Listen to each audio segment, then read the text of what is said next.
Yes, people, welcome back to GNA TV and Chelsea Fan TV. Newcastle 1, Chelsea 0. We're here to discuss the loss again, 3 losses in a row. We spoke about how important the game was overall for Chelsea, just to get the win, forget the performance, forget who he picks a lineup, which is still important because that obviously leads to you winning. But just basically get the win, and we failed to do that. We failed to do that again. And there's got to be discussions to be had. Obviously, the Chelsea social at the moment is on rage and having a bit of a meltdown anyway on the past sort of games that we have lost. And now we find ourselves on the back of losing another game. We're going to go through some comments from Ben Jacobs. We're going to talk about the game. We're going to go through player ratings. Con said he will join us today as well, so we should have seriously Con join us forward as well when he gets the chance. Will come through. I need you guys to smash the like buttons as always. Lots to discuss as the last Chelsea show, because what we're going to look to do later in the sort of World Cup phase through the periods, we're going to start doing a couple of little mini shows on Chelsea, whether it's an agenda show, whether it's talking about transfers, whatever it is, on the build-up to that January window, we'll be going through to discuss as well. So that there'll be some more Chelsea stuff coming in and out through the World Cup as well. We'll be doing a little bit of World Cup stuff as well. Hopefully, we'll see. But yeah, big up to every single one of you guys that is here at the moment. We'll go through your comments first, see how you're all doing in the chat. I know it was a hard one for us to take again. I'm going to give you my thoughts and opinions as always on this game as well. So smash the likes, and before we move forward, let's cue the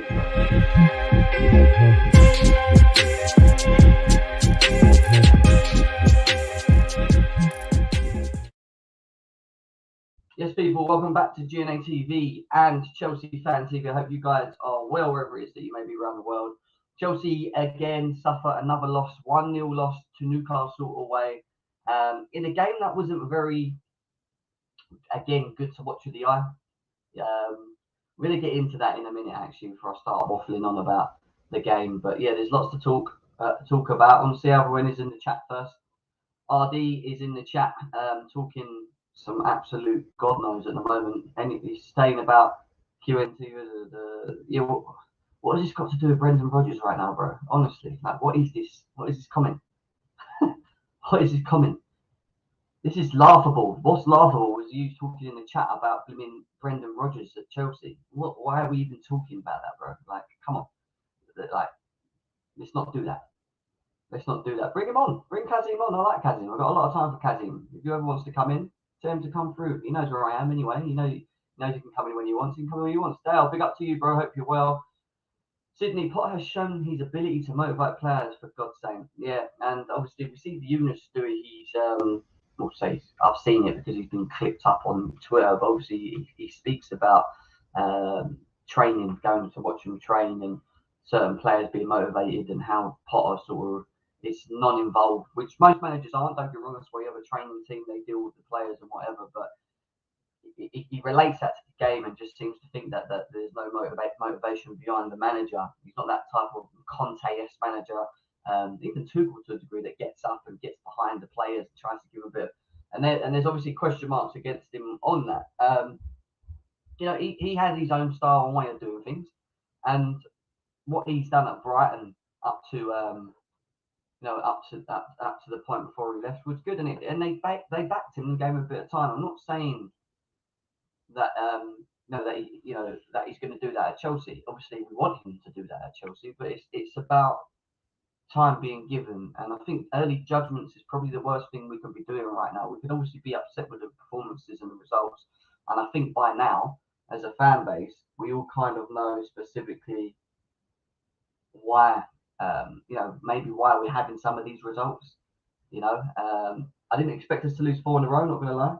Not something that I'm used to seeing with Chelsea, obviously taken into the Man City game as well, but yeah, it is pretty much. I thought I sent the link to forward. Let me send the link to forward. I've got to send it to tonight. Let me send them this. There you go, forward. But yeah, we're going to get into that. Big up to you. Big up to Steve in the house as well. He says Chelsea will be lucky to even get Conference League, let alone Champions League, Europa League football. But could get it off other teams? could get it off other teams are also poor. Yeah, that's true. Not everyone's in form, barring Arsenal. I can't be Potter out because he has not had his transfers yet. Yeah, exactly what I was saying. We've got up to Gary in the house as well. Need to complete an overhaul, and that's going to take time. Struggling for some fun. And it is a true saying. For it to get worse, for it to get better, it has to get worse. And unfortunately, we're in between that at the moment. I think the World Cup coming in and when it did is actually again a bit of a lifeline for Potter and Chelsea in the fact that we're not in great form. We are suffering from injuries. It gives us enough time rejuvenate, I don't know, think about what he's trying to do, how he's going to tackle the next part. Obviously, we need to start winning games. That's the most important thing. He's going to have to come back and he's going to have to work out how he can get the best out of his players. And that's what Thomas Tuchel did so well. And I don't like reverting to him, but Thomas Tuchel did so well prior to his sacking at Chelsea. He found a way of getting them to play. All right, it may have not been consistent or pretty to the eye. We didn't like it, but we were still, not losing games like we had. I mean, Tuchel wouldn't lose 4 games in a row. Yeah, he just wouldn't, but it is what it is, and it goes down to the core of the squad that's gone back to then. This was always going to happen to me. At one point, we was going to hit a real big patch of bad form where we start losing back to back games, which is never really happened with Chelsea. Usually, we lose 1 or 2 games and then we win again, and then we we kind of bounce back, and then there's like this up and down. There's no consistency. Right now, we're just down. We're down in the gutter. We can't even get up. Do you know what I mean? So it does suck. We'll come to forward in a second. They say my audio is a bit funny. Can people hear me, or is it just me? Can you hear me forward?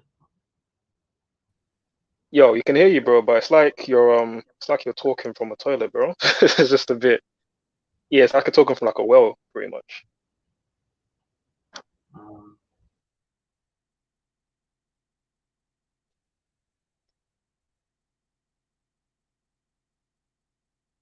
Well, let's see if Jam can get that sorted. But big up to you, man. Here, drop a like on the channel on that, guys. Yeah, we're gonna discuss Chelsea again. Another embarrassing defeat. 3 L's on the bounce. I think that's the first time we've had that since 2015, which was Mourinho's time at the end of his time. So, yeah, lots to discuss, man. Lots to discuss. What you man saying as Jem sorts himself out? Him saying I will entertain you guys. I'll try. I mean, I'm not gonna lie, I'm not as mad as a lot of people are at the result because I kind of just seen it coming. And I understand where the team is at right now, innit? what about Yo, now? you good, Jem? Yeah, am I better now? Or Yeah, I think it's a bit better. It's not quite as crisp as it was the last time I was on though, but it's a bit better what though. about now? Is that better? Is that better It's now? Can you hear better me? than it was before you left. Just It's a bit better. better. All right. Okay. Yeah, I think it's Maybe. manageable for me. I think a lot of people in Yeah. the chat maybe are I they're hope, used to like I hope a prestige quality, I guess. But yeah. as long as you can hear me though, it's not like you can't hear me, is it? Or it sounds a bit dodgy or anything. As long as you can hear what I'm saying, that's all I care about at the moment. It might sort itself out a bit later on, guys. Sorry about that. A bit of technical issues as always. We've got over 120 of you guys here as well. Big up to every single one of you that's currently in here. It's a raid at the moment. Yeah, it was a raid. I mean, Forward must have thought, what happened? Jim's gone. Elias, big up to you. Big up to Gary. Big up to Charles. Big up to John CFC. Luca, Jim, your sounds like your room hasn't got no curtains, bro. Echoing. Really? Oh, this is annoying me.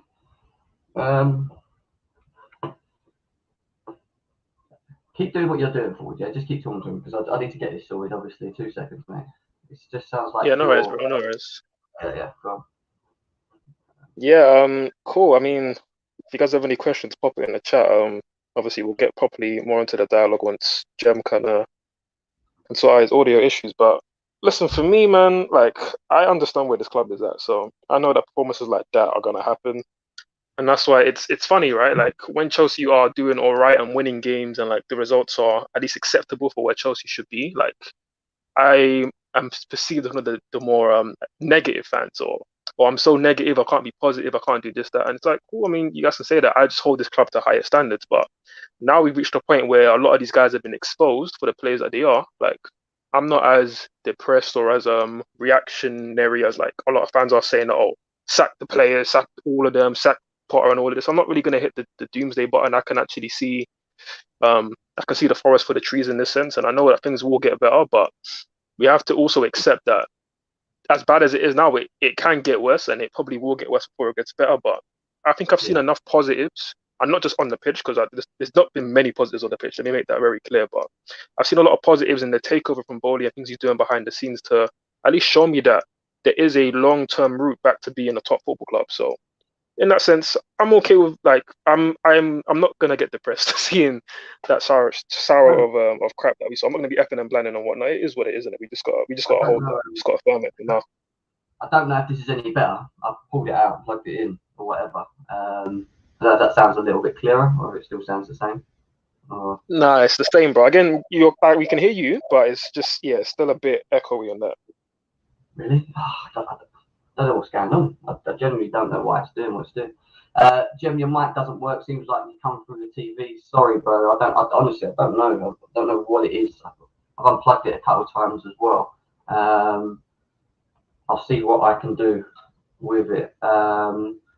Your mic is maybe check your StreamYard settings, because I know there's like a way to have echo cancellation in the settings on StreamYard.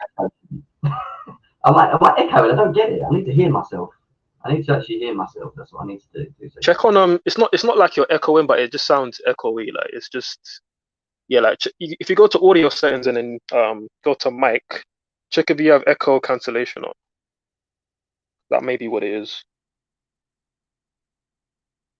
Turn off my echo cancellation now. Let's try that.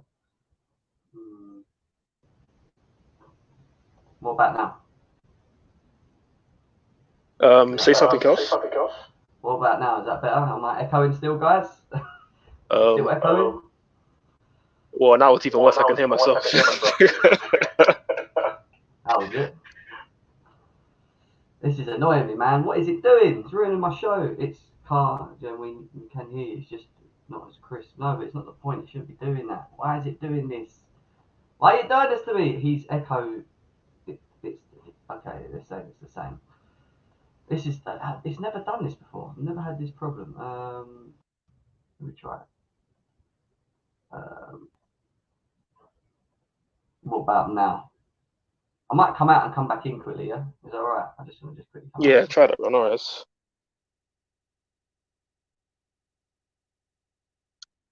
Again, while Jem sorts himself out, you guys put some questions in the chat. Let me know what you guys think on yesterday, because obviously we'll get into player ratings and that.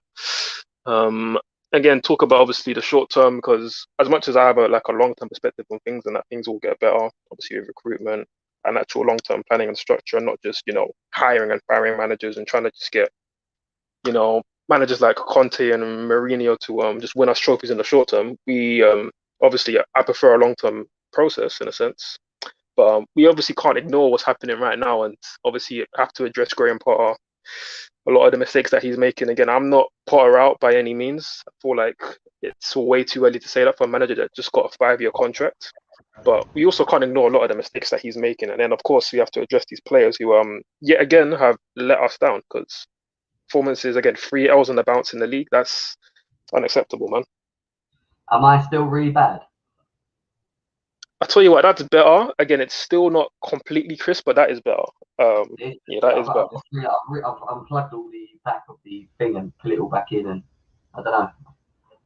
Anyway, I'm going to keep talking, and people can just let me know if I'm still echoing or if the echo's gone. Or whatever. It's still a bit robotic. It's still a bit robotic, but it's manageable, to be honest. I don't think we should spend the whole stream trying to sort it out. It's manageable. All right, then. So let's get into this. Let the show go on, Jim. It's calm. Still echo. Oh, man. All right. I'm gonna have to get on with it, and I ain't got no choice. So we saw these comments from Ben Jacobs real quickly. He was talking about Graham Potter and obviously the fan base reacting to wanting him sacked, wanting him gone. And obviously he's just explained the cutthroat approach that Chelsea had in the past is gone now. It's something where you need to have a bit of time. Key players need to be brought in. We know that certain players need to be flushed out as well. He goes on to say it takes time to implement a new style, culture, and perhaps most importantly for long-term success. Recruitment model. The senior leadership team at Chelsea is still being built, and they're fixing many problems that predated them, which we know about. And again, I think we need to take that in and understand. Granted, some will call sacking Thomas Tuchel a problem of their own making, hence a lack of patience amongst a few with Potter. But the ownership group and Tuchel had strategic differences that proved untenable and started as early as pre-season. The sanctions and super speed sale created a period of instability, impacting not just internal mood, but setting back from the CFC's window planning. That's not only affected last summer, but on influence January and next summer. Chelsea are behind rivals for Jude Bellingham, for example. But he talks about Rudiger, which I'm not going to go on about as well, because he's got a load of threads here and whatever. And then he basically talks about the lack of first team players that Chelsea are missing. James, Ben Chilwell, Fofana, Kante, who are all sort of first starters in this team, and obviously ultimately help this system. And we know that our depth is not at the level of the players that we're actually missing out. When you look at the midfield yesterday, Jorginho and Kovacic weren't great. They weren't great, but they never get to the level of what Kante is when he's fit, and that is a problem. And like these are the kind of players that these are the kind of players that you need in your team, especially when you've got a quite limited team in terms of quality. So we're missing on that. He's also talking about Potter is seen as a fit for an exciting yet risk-reward period of further uphill.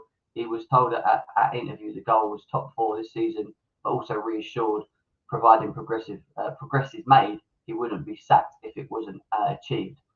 So what do they mean by that? So basically they're saying top 4 is still the target, but they're also telling him he won't get sacked, but providing progress is made. How can you make progression if you're not in the Champions League? Say you're out of the Champions League, that's not progression, that's taking a step back, isn't it? So that makes sense to me in what that's. Yeah, I mean, I feel like it's progression in terms of like there's like a clear style of play with how the team is, like at least the team is improving in terms of how we look on the pitch from pretty much this entire calendar year. Because I mean, we finished top 4 last season and whatnot, but the football wasn't great. Obviously, under Tuchel, I think we were maybe outside the top 4 when he got sacked. So obviously, like we can still improve on the way we were as a team without finishing top 4. But of course, if what we're doing now carries on throughout the whole season, then you're obviously missing out on your main priority, which was top 4, and the team, if anything, is looking like it's going backwards. So at that point, then we have to consider maybe Potter being sacked in his first year, which again is crazy because we just gave the guy a 5-year contract. So yeah. Wicked. Let's bring Con in as well. Con, what you saying, bro? Yeah, mate. Not bad. How are you, bro? You alright? Yeah, not too bad, bro. Not too bad. I have real problems with my mic at the moment. Apparently, I sound like I'm underwater, so I'm not exactly. You do. I can't. I've been mucking around for the last 5-10 minutes trying to get it sorted, so I'm gonna have to kind of as long as you can hear what I'm saying, do you know what I mean? But just gonna have to continue it, and hopefully it will sort itself out a bit later. But Carl, man, long time no speak, mate. Obviously, I know you've not been well and whatever, so I'm assuming you're better now. You're feeling better. Yeah. Even though I'm not vaccinated at all, 3rd time with it. After a couple of days, I was completely fine. Just a bit tired and sleeping, and then I had Chelsea on the other hand. So it's like 1 minute I'm ill, 1 minute I'm watching Chelsea. Just not good vibes. But I'm here now. Knowing there's a World Cup, no Chelsea for over a month, I feel a lot better. Good to hear, man. Good to hear. Listen, look, we're going to talk about the game, obviously, specifically soon anyway. But I want to get your thoughts on Graham Potter. Obviously, I spoke to Ford quite a lot in previous shows about his thoughts on the whole scenario. Obviously, the fan base is a bit up in the air at the moment. Some are calling for him to be sacked. Others saying give him time. See, the performances ain't going well at the moment. We've lost 4 in a row. If you take in the Man City game as well. I mean, looking at Graham Potter at the moment, do you feel that it's very sort of too early to judge him at the moment, or what's your thoughts on the whole Graham Potter as manager?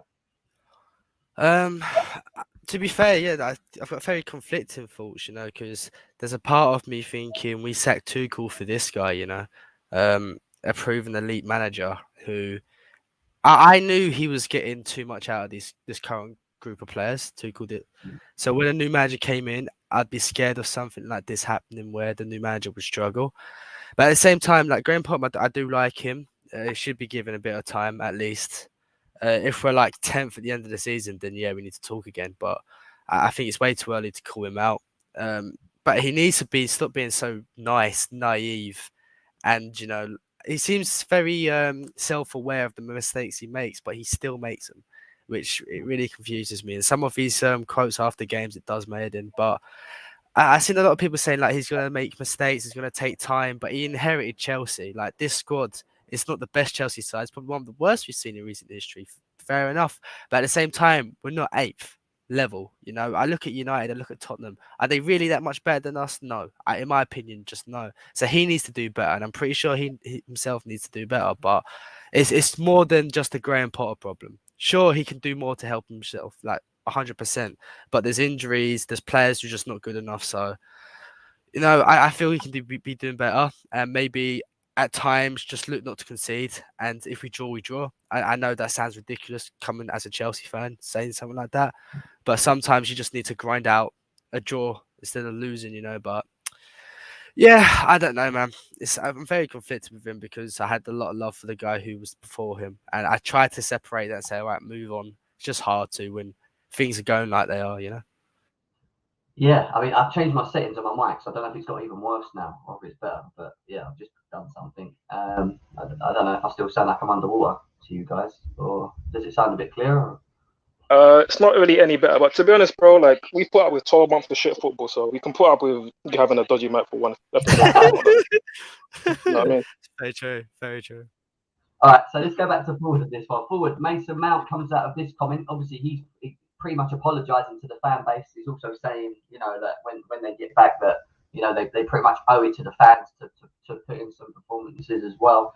Just let's not talk about specific players. Let's just talk about the crop itself. Obviously, they've been poor the last 4 games, but I mean, what is it for you? Because like I'll tell you what I think it is after I've asked you. But what do you think it? From these 4 games that you've seen, what is it that you think from what you've seen in the way the players are playing, the mentality, just all of that? What is it you think's just not working at the moment? Is it just the selective players, or is it more just not having the spine and the mental side of it, or like what do you think it is when you look at these crop of players and what you've seen in their performances?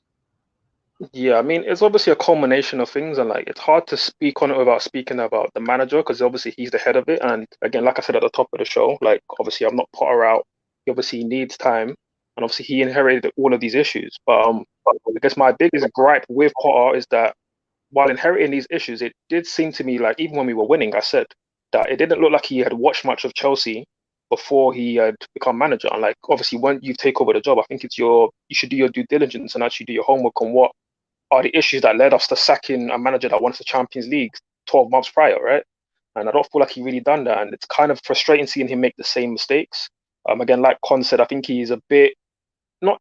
It's again, he's looking like he's naive. I don't want to say he's naive, but again, I was worried when he came in that he may not have the personality and the strength of character to manage a group of super egos. Because whether we like it or not, and you think these players are talented or not, they certainly have egos of top players compared to players at Brighton or Swansea or Ostersons. So obviously, I think it's difficult for Potter to really implement his style on these players currently. So obviously, the players are struggling with that. But again, by no means am I going to put all of the blame or even most of the blame on Potter. The blame lies mostly, especially with yesterday, on these players who, again, 3 losses in a row in the league. I think 4 in a row in all competitions. Oh, well, excluding Zagreb at home, which for me doesn't count. It's a combination of these players obviously losing their confidence and a combination of players who aren't technically great. Like, let's be real. Again, I've watched Chelsea for now near enough 20 years, right? So I know what the standards of Chelsea should be. And in terms of like having a good skill set, being well-rounded, and having like elite attributes that make you worthy of having that shirt and being somebody that I can say, and we should say that we're proud of watching. For me, only a fit N'Golo Kante has elite attributes that I can say, yeah, he can play in any team in the world. Reece James, I can say the same. And Thiago Silva, he's 38 and has limitations because he is 38. I think, yeah, I can say that, you know what, you are world class. Other than that, I'm sorry, none of these guys are world class, have many world class attributes. And now we're just seeing them obviously low on confidence now, not showing really great fight, great ambition, great fearlessness to even take on players. Again, you're seeing Lewis Hall come into the team and look better than most because he's actually taking players on and he's like not afraid to try things on the pitch. Where a lot of these players are pretty much scarred from playing terrible football the last 12 months. And again, for me, unlike most people, I'm not here depressed, here upset. My voice is a bit hoarse because of watching the UFC last night, which was a crazy, crazy event.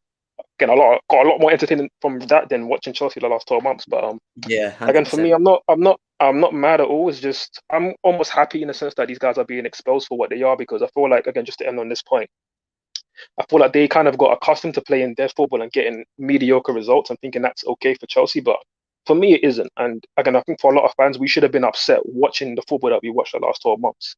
And I'm happy that these guys are being exposed. They are having to understand that, you know what you're doing isn't good enough. It won't work anymore.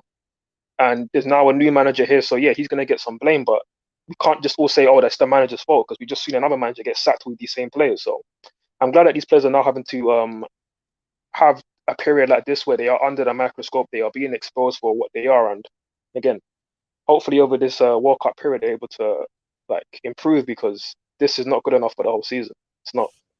I think mine might be better now. I'll just listen to myself. But yeah, anyway, I think I might have worked it out. But anyway, we move on from that. Bro. A lot better. Con, same question to you, bro, really. We're going to do player ratings in a minute and talk about the players individually and how poor they've been in the last 4 games on an individual basis. But when you look at the overall crop and what you've seen in the last 4 games, doesn't matter who he seems to play or line up or who he seems to pick, it just doesn't feel like there's a connection or a bit of chemistry going on between the two. Is it like what is it that from what you've seen from this crop of players in the last 4 games? What do you think it might be from what you're watching as well? If I'm being totally honest, every team we played, this seems like the other team wants to win more than us. I think it boils down to they're prepared to run harder than us. They're prepared to be more physical than us. They're more inclined to play as a team. This group of players is probably the worst Chelsea team in my lifetime I've seen in terms of mentality. It's the worst. Ever since we lost Rudiger, we lost that one guy. Do you know when shit weren't going good? He'd grab the ball, he'd run for that 30, 40 yards with the ball, he'd get the crowd up and going. We don't have that anymore. This it's just a weak, spineless bunch. And then you showed that Mason Mount apology afterwards. We don't want to see that, man. With how you've been performing in particular, we don't want to see that, man. Like we are happy that the World Cup's coming. We don't care about your Instagram post. You're not happy coming out and he's just telling the fans look, because I feel like when you ignore it and don't say anything, it's like what is going on? But he's coming out and trying to say, look, we know it's not good. We know we're not playing well enough, and we're going to try and rectify that after the World Cup for you. Do you not feel that's a better thing for someone to come out and do? Or you rather just no? I'd rather him just shut his mouth, to be honest, because I still don't forget he posted a TikTok a day after us losing the cup final. That really wound me up. So, but it is what it is. Like this group of players, like I said, Jem, is just weak. They're spineless. When one thing goes against them, that's it. Game's done. Like as soon as we go 1-0 down, I can guarantee you, any Chelsea fan will say, hand on their heart, the game's over for us. When we came back against West Ham, bro, I was so surprised. So surprised we won that game. But it's facts, man. It's facts. You know what? You're right. You said something that is so true. Do you know, I had the game on yesterday and I had some friends around and I stayed up quite late, had a couple of drinks and whatever. So I'm a bit forward. My voice is a bit funny at the moment. But, we were watching, I was watching the game and, I had it on, but I didn't have the volume on. I just see it on the screen. I'm watching it and I saw the lineup and I thought to myself, right, straight away, and we're going to talk about it now, the game. But, where's the creativity coming from? I just knew straight away by looking at it. By that in myself, I just thought, right, that's the first thing Graham Potter's got wrong from what I've seen already, right? But I'm going to give it a chance, see how it goes and whatever. And I'm sitting there watching the game, and not once did we have any control at any point in that game. It wasn't like we were doing what we did under Thomas Tuchel in terms of dominating possession, not always creating the most, but dominating the possession and maybe getting caught by the opposite. It's like we're not doing that anymore. It's like, I don't know. I know in the way that we play under Potter and in the little things that I've seen from what I think he's trying to do is, I think he is trying to make us move forward quicker with the ball and hit these transitions quicker. I just don't trust these crop of players in doing that or being able to carry out what the manager wants. And when I was watching yesterday's game, just too many individuals on the pitch. Again, and in some of them, and I'm talking about the midfield, they weren't even doing their jobs properly. And when Willock scored that goal, which was it was a great goal, it was a great finish. Don't get me wrong. I knew we weren't coming back. I knew it. I looked at the TV, I picked up my gin, and I just laughed, and I was just like, we ain't getting back in this. And he put Pulisic on at that point as well, so he was trying to give us more on the offensive side. And I'm sitting there, and I'm just like, we've lost. And that is a horrible fault to have as a Chelsea fan. When you think about the last 20 years of how we were built and modelled, we used to lose games, don't get me wrong. But there's a way you lose games, yeah? And like you said, it's the bottle, the mentality. They don't have any of that, this team. You know, it's like you said, I've never felt so disattached from a bunch of players than I have with these players. I just don't trust them, you know. And this is why when people run around social media after Slater and Potter, I get it to a degree in terms of decision making, line up, being able to change the game through sort of the minutes that's being played, 50, 60 minutes, you know, early substitutions, whatever. But he doesn't have that. He's not doing that, and I don't think that helps him. And that's why I think that when people are moaning about him not being tactically flexible in a way, in between games, I'm talking about, then I get that bit. I just feel sorry for him. I'll be honest with you. I feel sorry for him when he lines up. He's missing a lot of core players anyway, we already know, but he lines up. It doesn't matter what team he just tries to put out to try and push us or give us something. We just don't have anything. It's weird. It doesn't matter what you... And this is why it annoys me when people go, Havertz, a man of shit. Yeah, all right, their performances have been shit. But then you take them off, and what are you putting on from the bench that makes this system better without them on the pitch? What is it? Who is it that's going to come on and give us this, you know, give us something? The answer to it is none of them do. And that's really bad. That is a big problem that we're suffering with, and we're going to have to suffer with. But he's got to do something very important now, right? And this is what Thomas Tuchel did very well, to a degree. I say very well, done well, shall I say? Not very well, but well, and very well, bit of both. He got the best out of these players. Yeah, he managed to get through games, not playing great football, not playing Tuchel-esque football. We just won games, and we weren't leaking as many goals, but we were winning games, and we're just getting through it.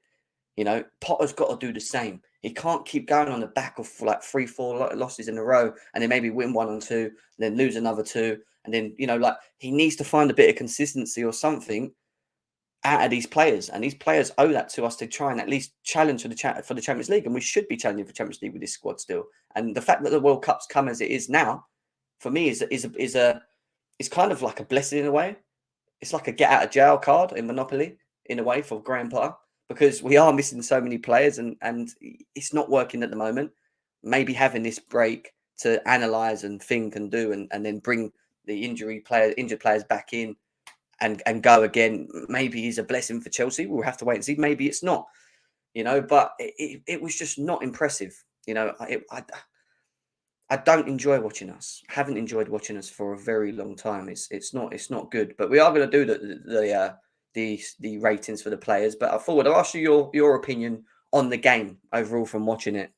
What were your thoughts from not just from the players' perspective, because we're going to do the ratings, but also from like a tactical standpoint as well? Yeah, well, obviously people know me. For the people that do know me, they know I love my tactics, looking at sort of the game from a coach's perspective, right? So obviously the approach today was yesterday was similar to the approach against Man City, and at least I will give Potter credit that at least there was a clear identity of what we were trying to do, compared to the Arsenal game or the Brighton game. So at least I'll give him that, right? And obviously starting Broyer up front, trying to play more direct at times, not trying to get as boxing as we were under Newcastle's press. I thought that was at least good. Obviously, again, we are a defensive possession-based team. That's what we were under Tuchel. So we haven't got a lot of the fundamentals to help us offensively that a lot of other teams do that do have. That's just the facts of it. So obviously looking at the team again, he starts with the back five. It is what it is. I'm happy at this point with her Chelsea. It makes sense to try and be defensive and try and hit teams on a counter. So that again makes sense. But then you start with Mount and Gallagher as your 10s. Now, this for me again with Potter, it was a defensive play. And obviously they were tasked with doing a lot of defensive work, and you got people like Nisar and Seller online talking about, oh, Gallagher was everywhere, oh, they're doing amazing work defensively. And I mean, I'm not going to say that they weren't doing decent work defensively, but you guys are our 10s, you are creative players, you're meant to be part of the attack. So a lot of your performance I have to judge you on is what you do offensively, what you bring to the team. And they brought hardly anything. Again, we will get into personal ratings later on, but it was just not good enough. Again, I do sympathize slightly with Potter losing, obviously, Ruben early in the game. Again, whether people like Ruben or not, The stats do show that he's one of our, if not our most progressive player in terms of traveling with the ball. So obviously losing him early as we did for Aspie, he's obviously a very different wing back. Did not help, and obviously he got cooked. We'll get onto him later. So again, I'll give Potter at least some credit in a sense for at least setting up better than he has in recent weeks, but still not good enough. Still not good enough. A lot of mistakes. Again, you say that. So obviously, Jim, you said that again, Havertz and Mount, they're playing like crap, and nobody can really replace them, right? And I do hear that to an extent, but at least with Pulisic, we get a skill set of somebody who's actually going to drive with the ball. Now, again, I'm a big critic of Pulisic. I think he lacks some composure in battle moments. What did he do? So what'd you say, bro? What did he do yesterday when he came on the pitch? He drove the ball. He drove with the ball a couple of times, which was better than what we've seen from Mount and Gallagher. Again, I won't say he was great. I think this is one of his worst performances coming off the bench. I think we've seen him have better performances off the bench, like against Brentford, where he was a bit more progressive. But I just think for me, if you're gonna be playing on a counter attack, have ball carriers, have natural ball carriers. You have Broja who we forced to run the channels a lot, which I think he offered more doing that than Aubameyang for sure. But he was left on an island by himself so much, and you have guys like Mount and Gallagher, they're not going to progress the ball enough. And then when they have the ball in the final third, I don't see amazing creativity from them. So that obviously hurt us a lot during the game. And again, like Con said, the fight for the team was not there. The midfield pivot, my God, we will get into those two because those two they've been protected a lot by this fan base. And wow, some of the things that I saw yesterday was embarrassing. Again, Bruno Guimaraes showed them levels. Flipping Sean Longstaff, like I won't lie, this is a guy that I've kind of bantered in the past. Like I remember United were linked to signing him, and I thought, yeah, go sign that guy because he's crap. But I mean, this season he's looked good, and boy, we made him look like flipping prime Clarence Seedorf, bro. He bossed our midfield yesterday. That was crazy. So yeah, man, embarrassing performance, and yeah, let's just get into these player ratings because these guys, wow, good enough. Yeah, we'll do that. Obviously, this was the lineup. I'll ask Con his thoughts real quickly, and then we'll get straight into the player ratings. Con, what was your thoughts when you saw this lineup, mate? I didn't want to watch the football game, to be honest. I was just like you. I was like, where's this creativity coming from then? I saw Lewis Hall, and I was like, all right, it gives me an excuse to watch the game.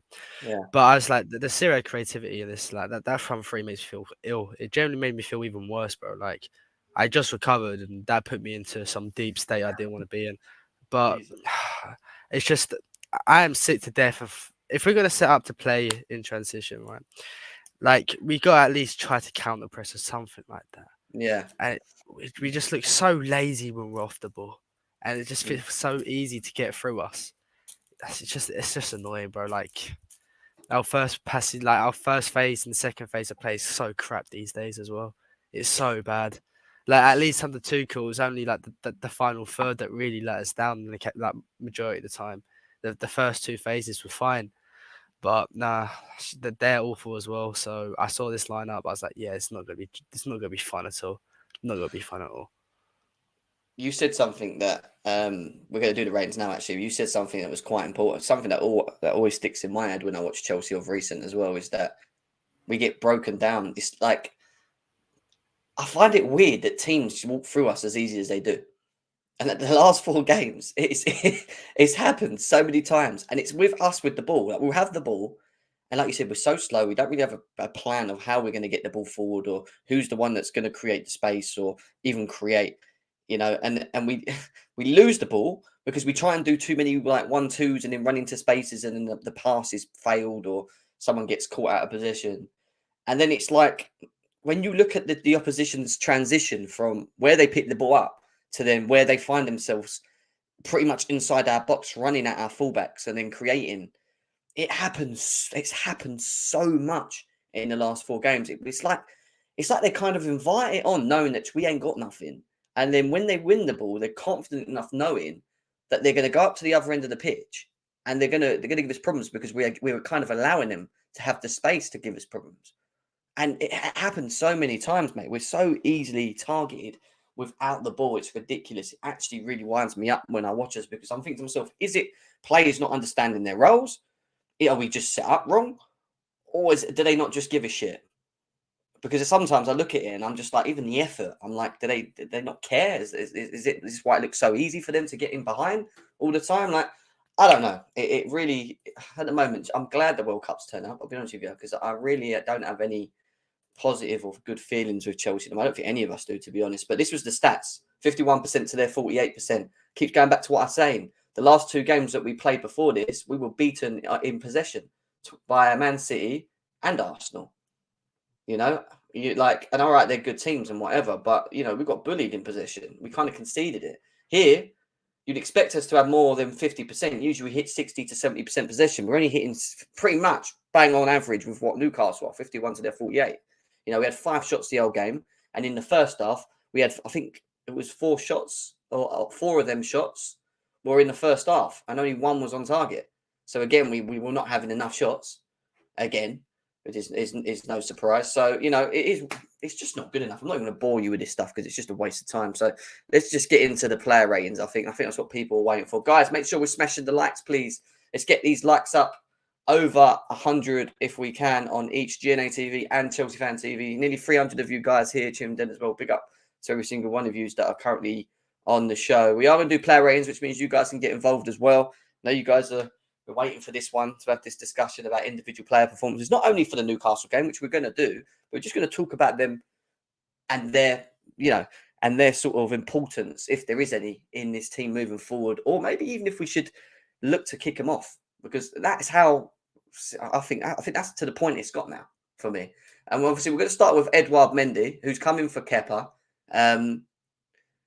Forward, I ain't got much to say with Mendy. I ain't going to say anything because I don't think there was much he could have done with the goal. And other than that, I don't think he had much to do. He had a couple of saves here and there, but again, nothing that really stands out for me. So what's your thoughts on Mendy? Yeah, not really too much to say on his performance, really. Again, obviously couldn't do much with the goal. I think what I do like that he brings to the team compared to Kepa is that he's better at like marshalling his box, like getting to crosses, catching things. So I think that's better. On the ball though, and this hurts for me to say because he's one of the few players that I like in his team because again, this is a very unlikable team. But with Mendy, right, like I feel like his distribution's been quite harshly maligned for a long time. I don't think it's as bad as people are saying. I think on the ball he's not great in terms of like his touch, and it'll take quite a while to get it out his feet. And again, especially if you're at the stadium like I know you are quite a lot, Jeff. He will build nerves in the fan base just for how long he's taken on the ball and kind of dallying on it. And obviously we've seen big mistakes come from it.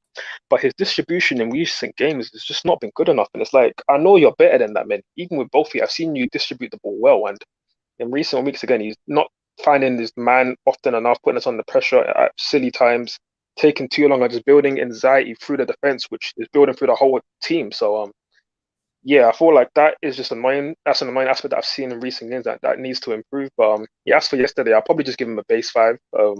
Because again, not much he could do with a goal, and he didn't have to make too many saves other than that. So it just is what it is. Yeah. Okay, cool. I'll ask Con the same question. We have got some serious conversations to have about not only the players that started, but some others that did come on as well. But Con, I mean, Kepa's injured. Mendy comes in. Can we really blame him for the goal? I don't think so. Nah, it's not his fault for the goal. Willock hit that with conviction, bro. He hit that he hit that with fucking. He hit that dangerously. I ain't seen a Chelsea player hit a ball like that for a long while, bro. For a long while. I think I'll go with what's his name? Forward. Is that his name? Yeah. Yeah, I just agree with everything he says. The ball distribution from Mendy, like when he first came in, it was actually all right. When people used to say it was bad, like I'd defend him a little bit. Like he's actually not bad. And it just seems like that's just fell off a cliff, and his ball distribution is absolutely horrible.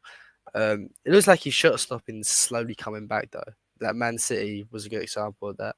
So hopefully he finds that form when he first joined, or maybe we'll get a bit of in between from what we've had and that great form, because maybe that's a bit unsustainable for him to keep, because that's what like best in the world level. So fair enough, mate. Let's move away from Mendy because I'm sure there's more pressing matters to talk on. We'll start with Koulibaly. Right, I'm going to say this straight up.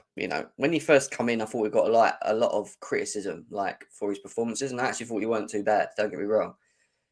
The last couple of games, he's not looked good. I'll be honest with you, and I don't know whether it's just the overall team not looking good, but him being one of the experienced players, you'd expect him to be, I don't know, a little bit more important in that squad. However, at the same time, people were arguing, saying, well, He may be experienced in class, but it's his first season in the Premier League and needs time to adapt. I hear all that. I don't know. I think it's hard to blame the defence fully because as bad as we are at the moment, I don't think our defence is the real root of the issues in our squad. But it's still just not impressed me. And in this game, I don't know. He didn't really impress me again too much. For me, I'll probably say a 4 for Koulibaly. What are you saying, Ford? Koulibaly, wow, he's starting to very much surprise me because again, this was one of the few signings in the summer that I was relatively happy about. Again, I was very upset that we lost Rudiger for free. But I thought in Koulibaly, at least we're getting somebody who's experienced, which would be a good leader for a quite a young group. Again, has been a top centre back for many years, so we're getting him in his prime. The adaptation period to the Premier League shouldn't be too long for a guy as good as him. Coming off a really good year at Napoli and also winning the AFCON, so like this should have been a really good signing that keeps us at the level that we were defensively, if not maybe improves us. And in recent weeks, he's just not been at the level. He's looking like a young, rash defender who needs to adapt to the league, and that shouldn't be the case for a guy as experienced as him. And it's very concerning. Again, for a long time, I was wondering why he wasn't getting maybe more minutes under Potter. Maybe now we're starting to see why Potter was hesitant to play him and has been playing Cucurella as a left centre back in recent games. And obviously now against City, I thought he was quite poor. Again, yesterday, caught out in behind a lot of times, wasn't backing up cool when it's situations where he needed to be to deal with Almiron. Even on the goal, like he's caught too tight and then first of all, he doesn't get tight enough initially, and then you're making a poor slide tackle, like to try and stop him from getting the ball to Willock, where obviously eventually they score.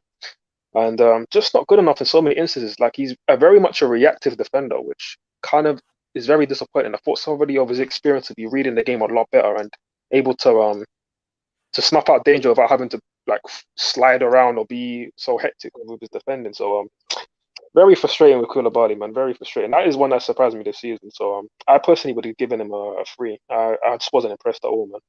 Not at all. Yeah.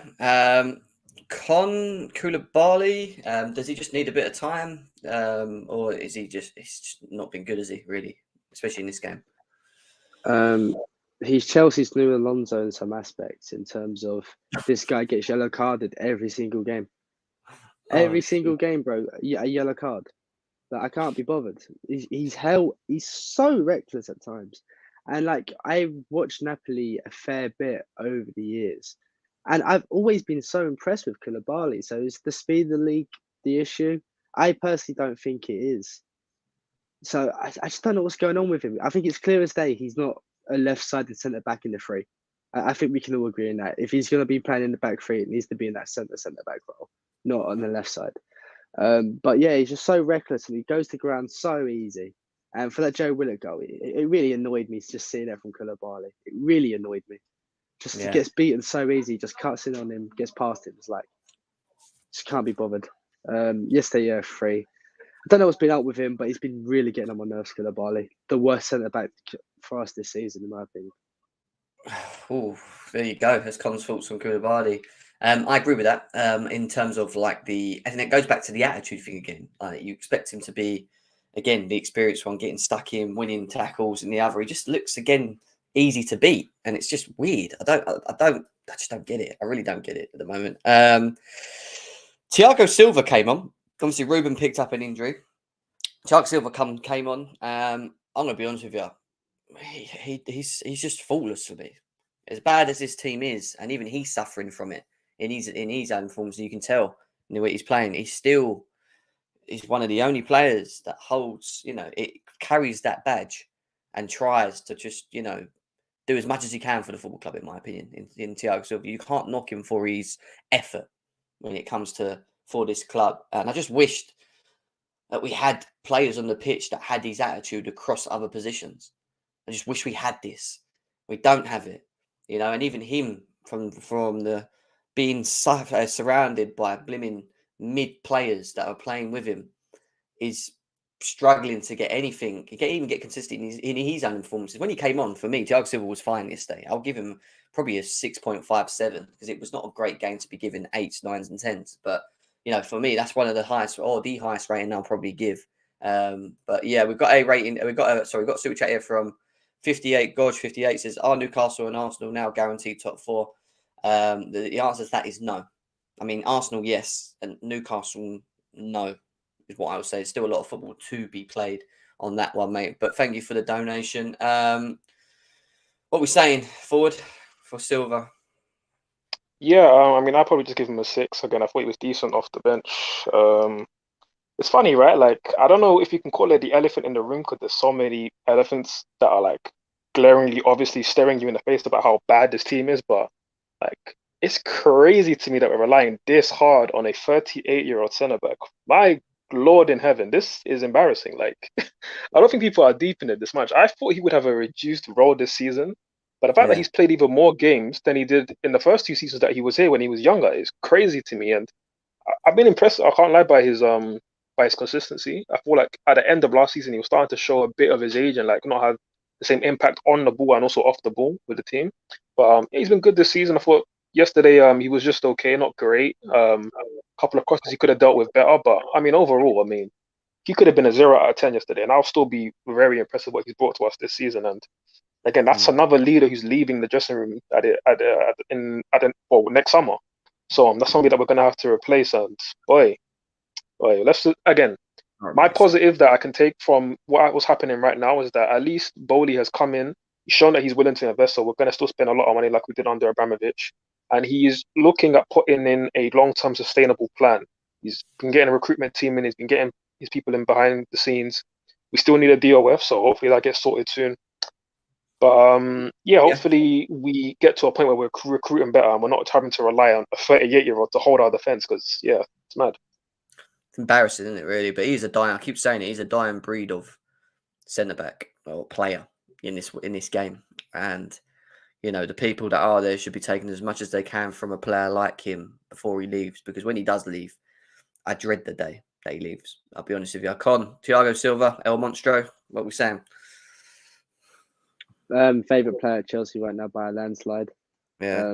I can't. These bums around him making him look worse than what he is. I won't forgive these bums for doing that in his last years of football at the highest level. Yesterday I'd say one of the best players on the pitch for us. Solid 6 for me. One of the most progressive players for us. One of the leaders. One of the few players of quality in this Chelsea side. And he's 38 years of age, man. That's GOAT status. Because you see another 37-year-old Portuguese bum for United, and like his age has really caught up with him. So, I like that one. So you see Thiago Silva at this age, and even in the back four, he still looks so good. I'm just thinking how, like, I'm 25, and if I run for 2 minutes, I'm panting for dear life. So the fact he's in that shape for 90 minutes, how much football he's played, like that's legendary stuff. And I would never forgive the bums around him for letting him down. I kind of feel sorry for him coming into Chelsea when he did with these crop of players. Like, I wish he'd just come 5 years ago. Do you know what I mean? Or 6 years ago. Listen, I'm just happy I got to see a legend like him play for my club. I gained an even greater respect for him that he's played here. Happy he got his Champions League because he needed that for his legacy. And I mean, I don't know about you guys, but I'm supporting Brazil in the World Cup. So I hope he brings it home. He brings football back home to Brazil. Gets a World Cup and just cements his legacy, man, because that is one of the all-time great centre-backs to play the game, man. Well, there's no point in supporting England, is it? Because they're not really going to go. Southgate's already mudded us with that squad lineup, but we move. Listen. My message to Chelsea fans: we've enjoyed terrible football the last 12 months. Don't go in there supporting England and another terrible manager in Southgate. He wants to play fossil football. Allow it, guys. Go and enjoy the Cellar. Go and enjoy pure, amazing football with players like Neymar, Vinicius Jr., like individual brilliance, guys. This is what we need to enjoy over the summer, over the winter, right? With this Winter World Cup, man. Let's enjoy football, guys. Come on. I hear that. Can I say something that worries me as well, guys?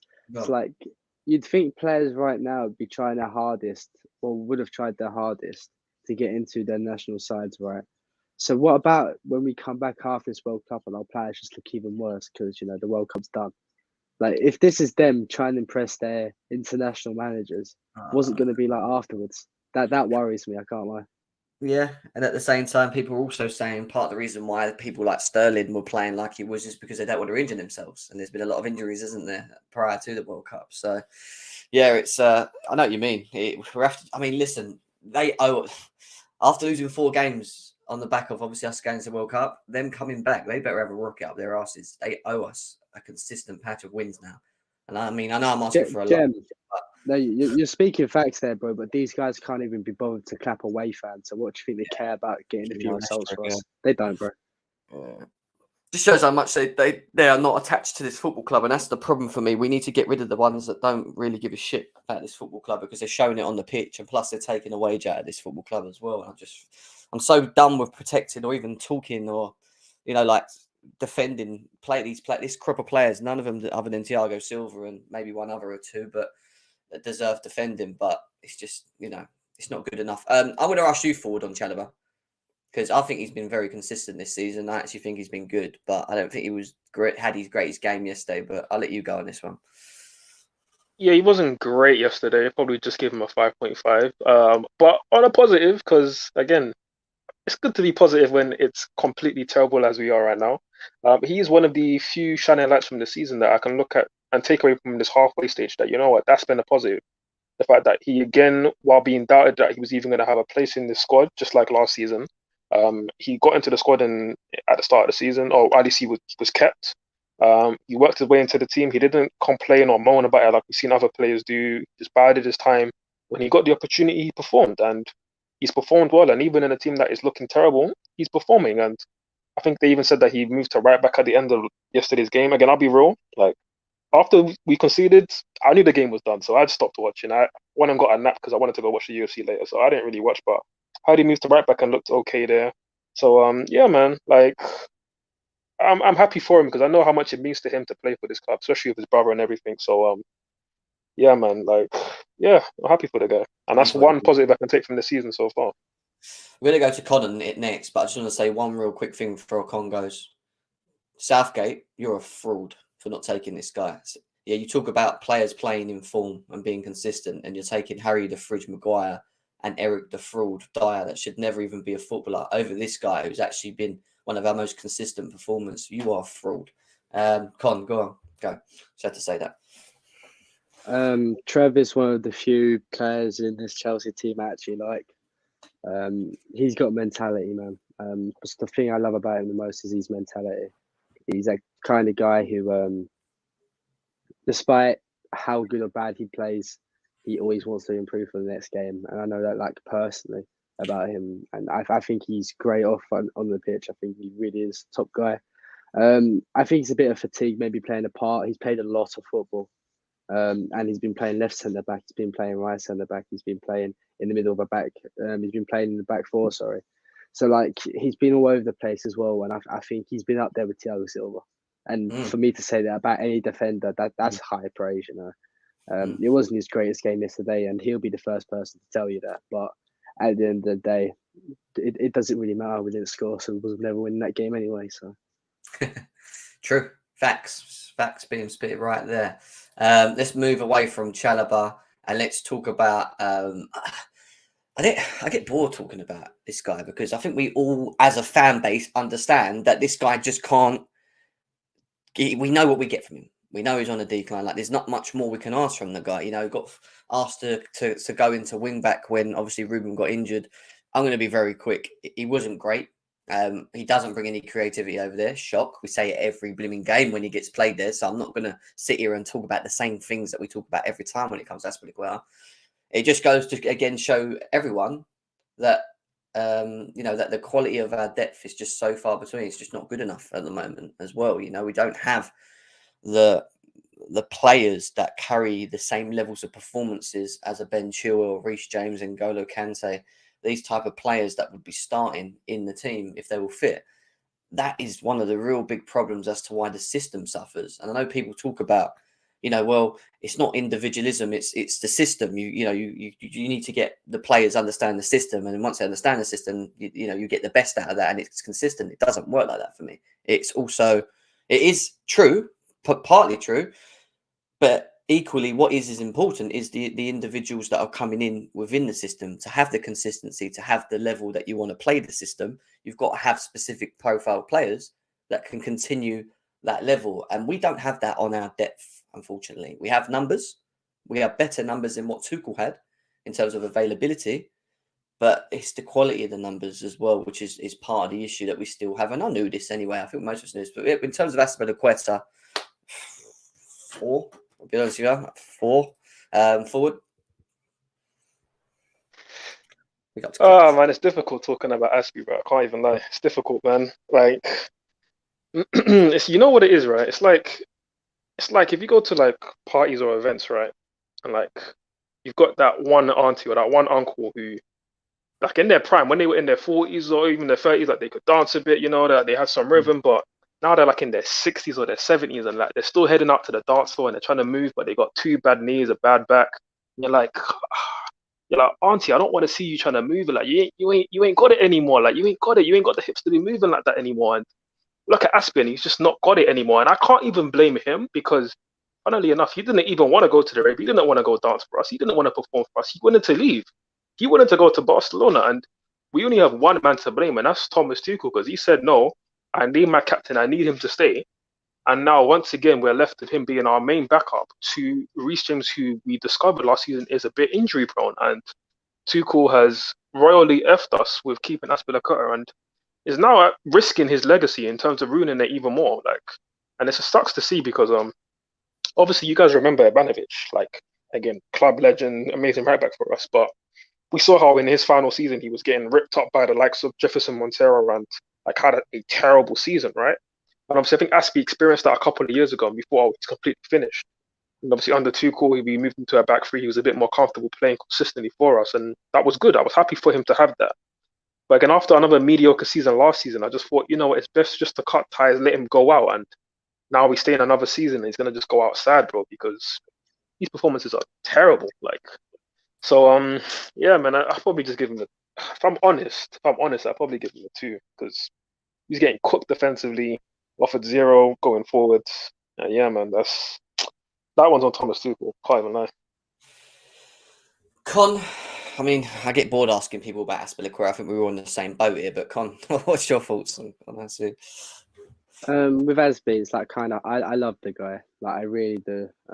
But like Forward said there, like this ain't the same Aspie anymore. You know, he's like that uncle you had he's like 60 now. Like he gets up and goes, "In my day," you know, and like no, it's not your day anymore, you know. And it's sad to see, but it happens, you know. Not every player, Thiago Silva, can play into that years and still look world class, you know.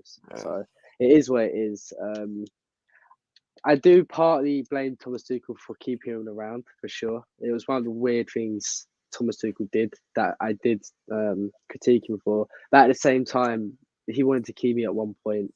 He wanted Dumfries, you know, this summer. You know, and never got that. We never got that right back up for Reece James. And Reece James's availability is a problem in itself as well. As good as he is, that's a problem. You know, and that wasn't addressed because the fall off between him and Aspie is massive. So I don't want to bash him too much because he ain't got it anymore. You know, when the player's bad, they're just bad. Like, what do you want Aspie to do? Just magically go back 5 years? It's not going to happen. So I'll give him a 4 and just move on.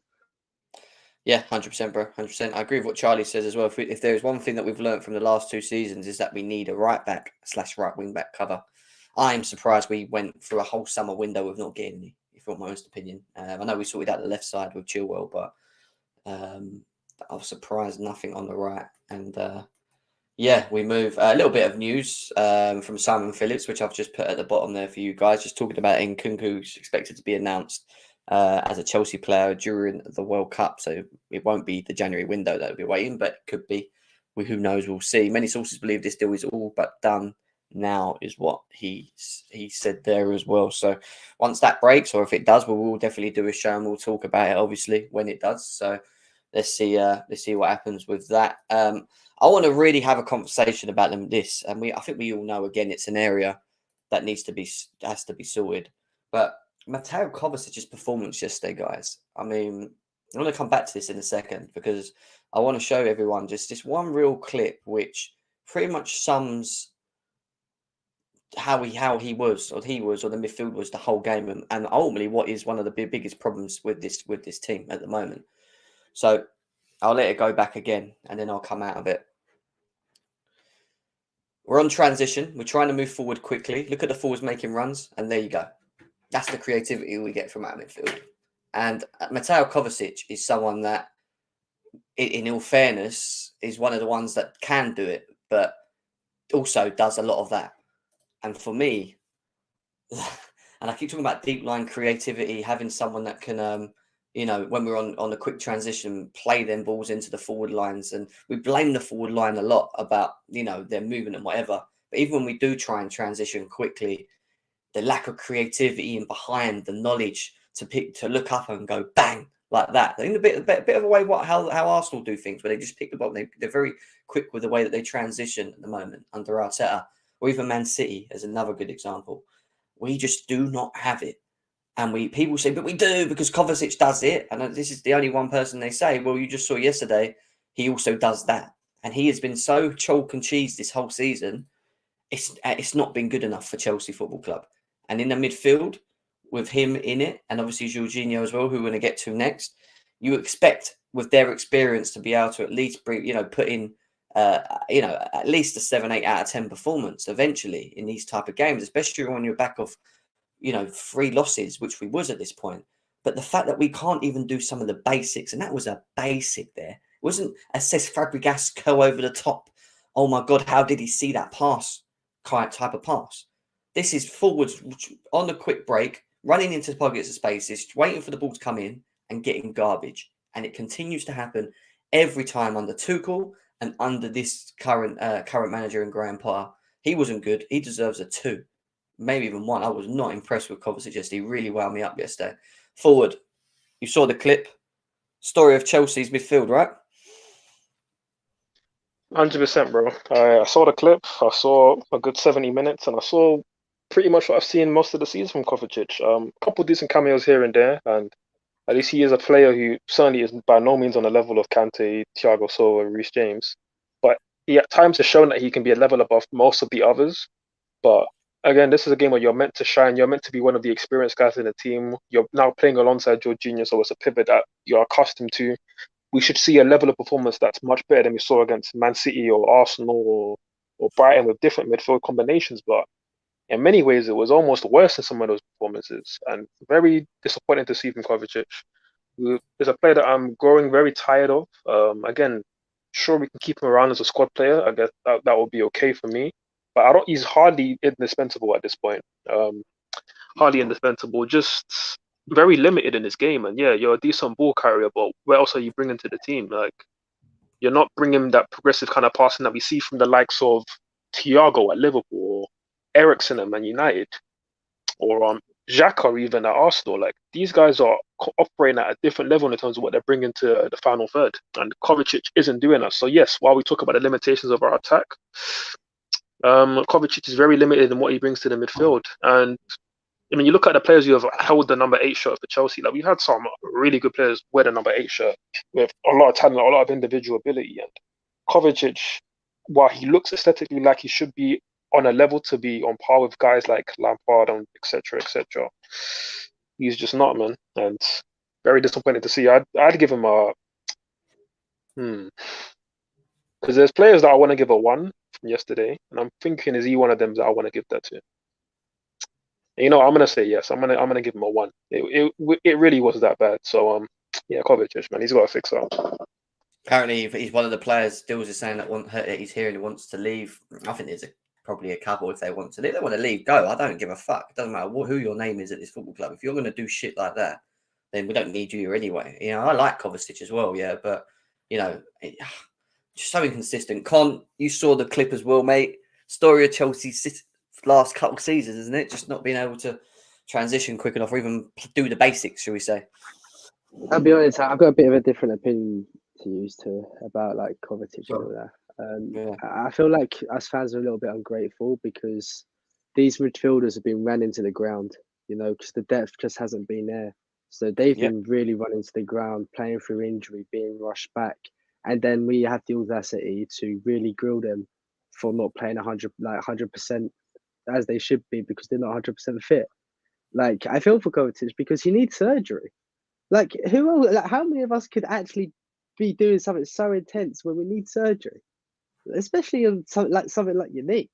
You know, it's a big part. That's one thing I'm not going to overlook. Yeah, he could be doing better, but he should have had that surgery, man. He shouldn't be playing through injury on a consistent thing. Why is that a thing at Chelsea Football Club? That I don't think the midfielders are the issue. I think they all have their strength and all have their weaknesses, right? But it's the fact that there's only 3 senior ones there. You know, Kovac, Kante, and Jorginho, and it's been like that for how many seasons now? That's the real issue. So I blame the people on board level for that, for not getting in new midfielders. And even Thomas Tuchel, really, like, I know he highlighted it right at the end, but it should have been something he had addressed, bringing in a fresh new midfielder, like, who could really compete with these guys and give him a bit of respite. Because Kovac's a class player. Like, I think he really has the quality, but not when he's not 100% fit, you know. Not when he's not 100%. I'm sorry, if I can, Jim, just to comment on that point. Listen, I do understand what you're saying, Con, and certainly I've bemoaned the fact that we've not invested in the midfield properly since 2017. Again, we brought in guys on loan like Saul and Zakaria. We've recalled the likes of Ruben, Gallagher, Gilmore, but we've not actually signed a midfielder to improve this team since 2017 on a long-term contract. So of course, and then you're dealing with a midfield that is known for being injury prone. Kante, we know, is injury prone. Kovacic, Ruben, we know are injury prone. J5 isn't actually as injury prone, but we've seen him play a lot with injury. And yeah, again, I do also sympathize a little bit with Kovac playing with injury in recent weeks for sure. But at the same time, you're one of the leaders of this group. You're meant to be a guy that's meant to improve us, take us to another level. And he's not done that enough this season. When he was fully fit as well, let's be honest, he wasn't doing that enough. And I think we have to hold this guy to quite a high standard because, again, you came from Real Madrid with a pretty good like standing in the game. He meant to take us up another level, but has he ever really shown like top quality for a consistent period for Chelsea? He's had decent seasons. I mean, he got player of the season in I think his first year, but like in terms of when we were winning big trophies, when we won the Champions League, he wasn't a mainstay in that team. It was Kante and Jorginho, who again, Jorginho's much maligned, but Jorginho played a big role in that Champions League team, and Kovacic didn't do that. I hear what you're saying, but also this manager currently is not playing to the midfield strengths either.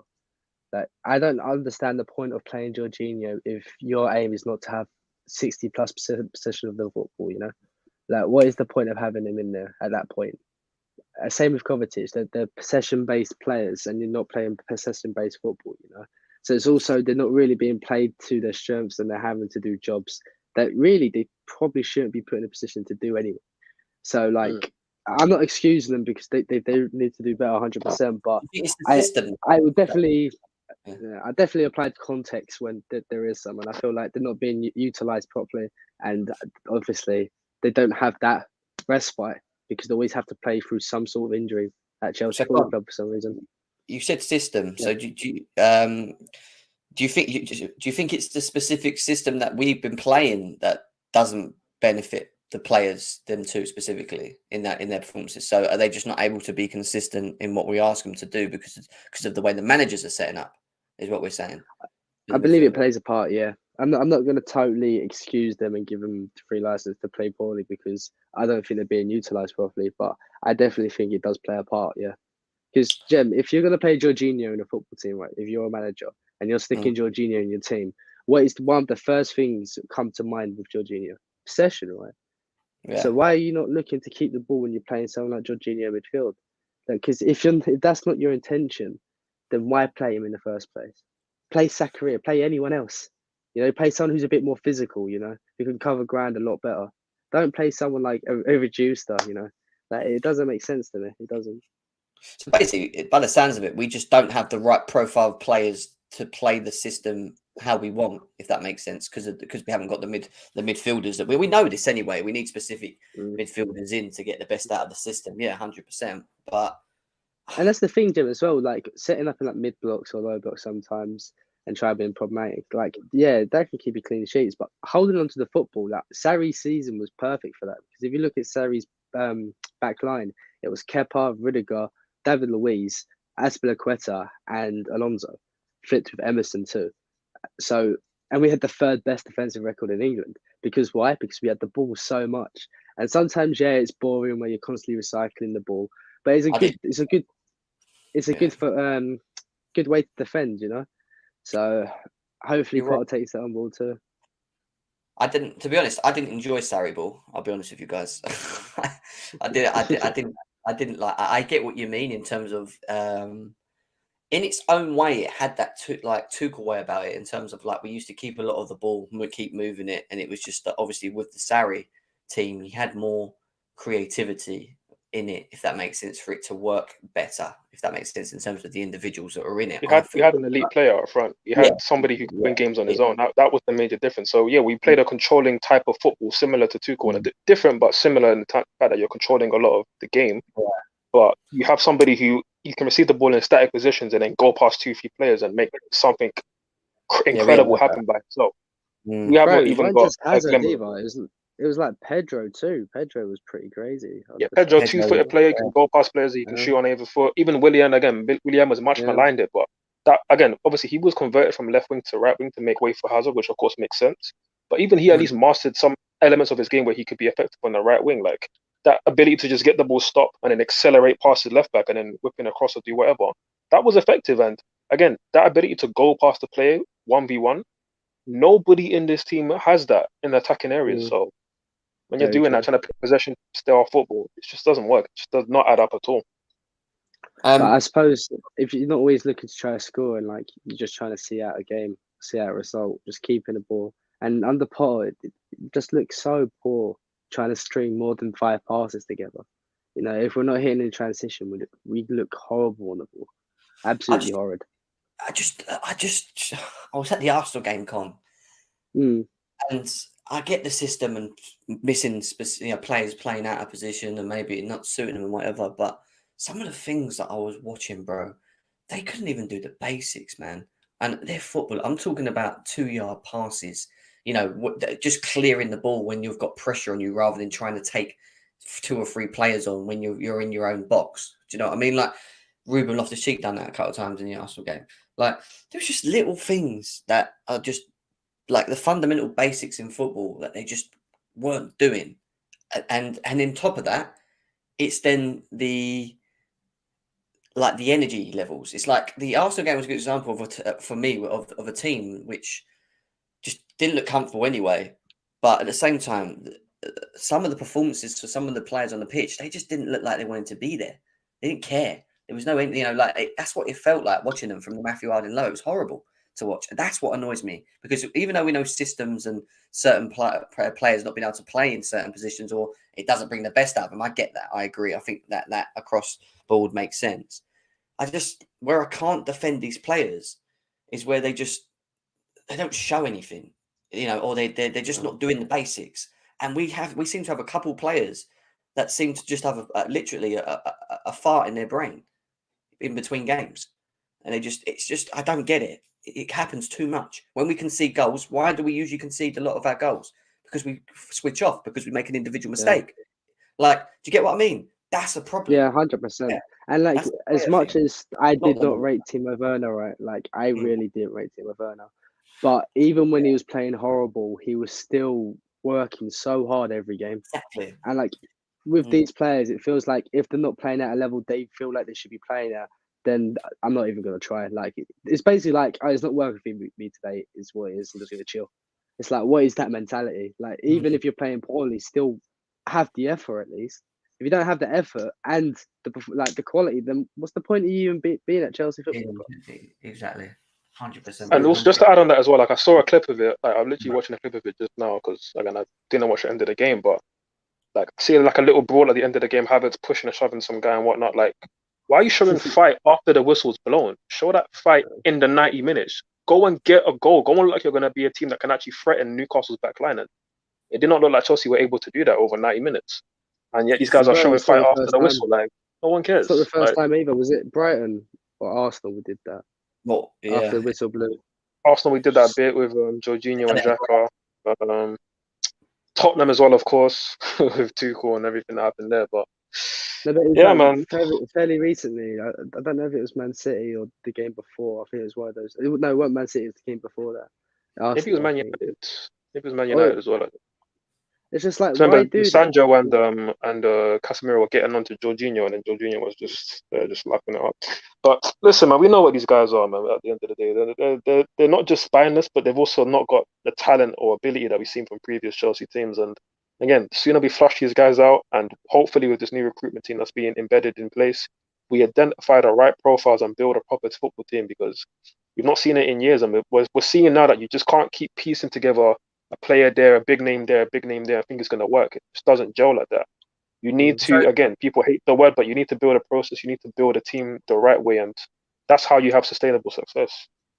Well, we were in the chat. I was on Jorginho next, which is the next topic. Guys, still over 275 of you here. Big up to every single one of you guys that are tuned in at the moment. Make sure you're smashing the likes. Let's get these likes up if you haven't hit it already.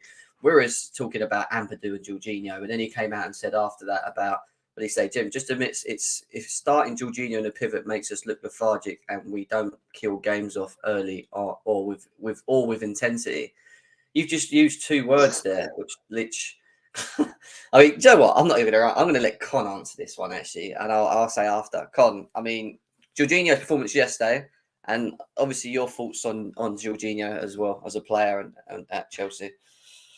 I hope the last part of his comment isn't to do like the same point, because how is it Jorginho's fault we don't kill off games? Like that just bewildered me. That's just yeah. But Jorginho actually was. He didn't even have as bad as game as people thought. You know, people see the one thing where. So I can't remember who body fainted and he fell over, but he had the most tackles for any Chelsea player. He had the most duels. Yeah, the most duels won, most tackles. And that's a recurring theme for him for the last couple of performances. Even against Arsenal, I didn't think he was too bad. So I feel a bit bad for him because we all know his limitations, right? He can't do anything about that. It's not that he can go to the gym, do a Goretzka. Maybe we should have loaned him to Bayern for a season, and just get him a bit juiced up. But so we know his limitations. And when you don't play the style of football that best suits him, you know what you're going to get. So I'm not going to blame him for that. Like, his effort is always there. Just because he doesn't run fast, it doesn't mean he doesn't always try. He covers a lot of ground each game, and he I don't think he did the worst yesterday. Honestly, I don't think he did the worst with the player he is. Yeah. If he's getting the most tackles and the most duels won, he's doing at least something. Okay. I'm not Jorginho's biggest fan. Everyone knows this. That's known me long enough. Yeah, we know. The one thing I would say on the positive side of him is that I do think when he is on the pitch, he does give it. He's one of the only players I think that will always try and give his 100. Like, you can see it. And even when I watched him against Arsenal, even though it was shocking, he was probably one of the only okay players in that team. However, yesterday's game, he wasn't bad, don't get me wrong, but it goes back to the whole limitation thing again, doesn't it, with him? And with Jorginho, I keep saying this and I'll stress it because we were asking me the question at the beginning of it. The reason I say Jorginho in this squad isn't a bad thing is from a depth scenario.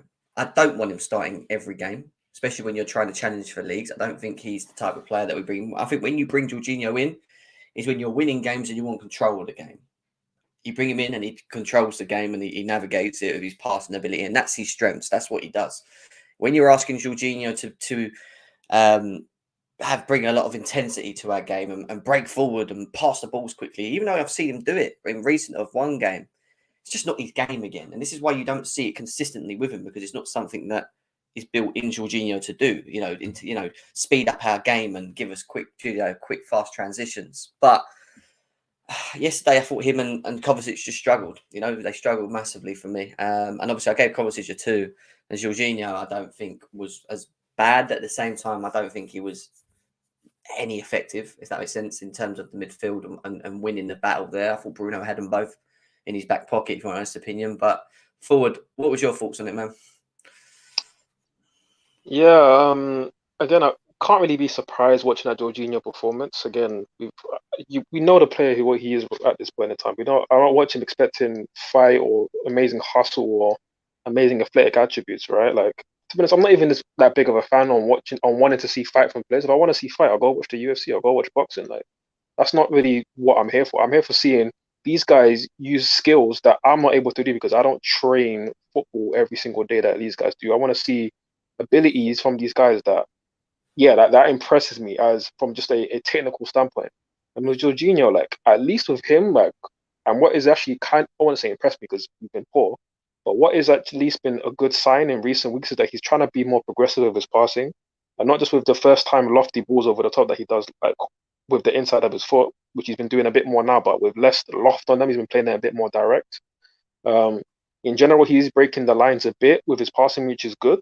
So I'll give him kudos for that. And again, I understand the player that he is. And I was somebody that liked Sarri ball, and I thought he was great in Sarri ball, mainly because obviously he was a system that was coached well in that 4-3-3, but it was a 4-3-3 that had 2 box-to-box mids alongside him, and you gave him those passing options naturally, which made it easier to be a DM, as we've seen with registas like Busquets over the years, right? But you also had the defensive cover from players alongside him, and then also 2 mobile centre-backs behind him in Rudiger and David Luiz. So you're fully protected in that system. And again, a 3-man midfield allows you to win the midfield battle more often. And again, when you're we weren't defensive under Sarri as we were on the Tuchel, but when you're a possession-based side that isn't necessarily as full throttle like Liverpool, right? Then it helps having Jorginho because again, you're having the ball a lot, so you're not conceding many chances. Again, you can't concede a goal when you have the ball. So it naturally suits Jorginho's game to dictate the tempo and whatnot. But again, when you're playing him in a pivot alongside somebody that isn't N'Golo Kante, who, again, you talk about having 4 lungs, can run for 2 players. A lot of that is true, and it helps to cover for Jorginho, which was great in a Champions League run. But when you play him alongside just a mere mortal in Kovacic, you didn't have a good game. You then see all of Jorginho's, all of his frailties, all of his deficiencies, and again, getting bodied in certain situations, getting spun, left on the ground, leaving massive gaps in front of the back 5. Obviously, while I don't expect him to be better there, it still is frustrating to see my DM perform like that and leave those gaps and leave us so vulnerable for much of the game. So I gave Kovacic a 1 because I didn't want to give Jorginho as low a rating because I thought Jorginho was better. But at the same time, we still went to Newcastle and got dominated by Bruno Guimaraes, Sean Longstaff, Joe Willock, and Joelinton. I can't be giving you more than a 2 in that midfield. I'm sorry. So yeah, I'm giving him a 2. And again, Jem, I've been saying it for weeks since you've been doing these shows. I've been saying it for years, talking with HH on his channel. Like, I want to see a 4-3-3. I want to see a 3-man midfield. Like, if we want to win this midfield battle more often, then we need a natural 3 in midfield. There's a box that we're doing with our 2 wingers who are actually 10s in Gallagher and Mount, and then they try to drop in it. It just isn't helping us win the midfield battle. I thought when we actually had a 3 against United after we made a tactical switch, that was the best that we've looked in any of these big games. In that final 60 minutes, again, it wasn't great. Still, I don't think we were amazing that game. We could have even won it with that lucky penalty that we got. But at least then we had a better control of the game that we've seen against Brighton when we did that ludicrous 3-5-2 with the 2 wingers as our wingbacks. The strange 4-3-3 that we did against Arsenal, where it was kind of like a diamond with Havertz as like a false 9 with 2 split strikers in a sense. Mount was dropping deep, but it just didn't work. I think for me, play a traditional 4-3-3.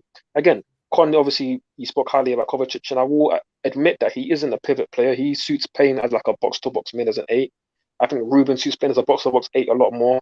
I think Mount, generally speaking, suits that role more, though in recent weeks he's not played great there, and obviously we'll get on to Mount. But yeah, a 4-3-3 would help this team a lot. But listen, I rambled on long enough, man. I hate this team and I hate a lot of these players, bro. Like it's what it does, mate. It's what it does. This is why the World Cup coming on this time is probably a great thing for all of us, to be honest. Give us a bit of a break from it all, and hopefully we come back with some better results than what we've seen in the last couple of games. But Lewis Hall, I was excited for him to come in. Not going to lie, I thought he was great against Man City. I didn't think he was out of his depth in this game. I didn't. I thought he got stuck in. He done his bit. I actually think he looked better with Cucurella next to him rather than Koulibaly. I think the understanding looked a lot better. I just like how progressive he is. And he always hogs the wing. He always tries to give us width. It just...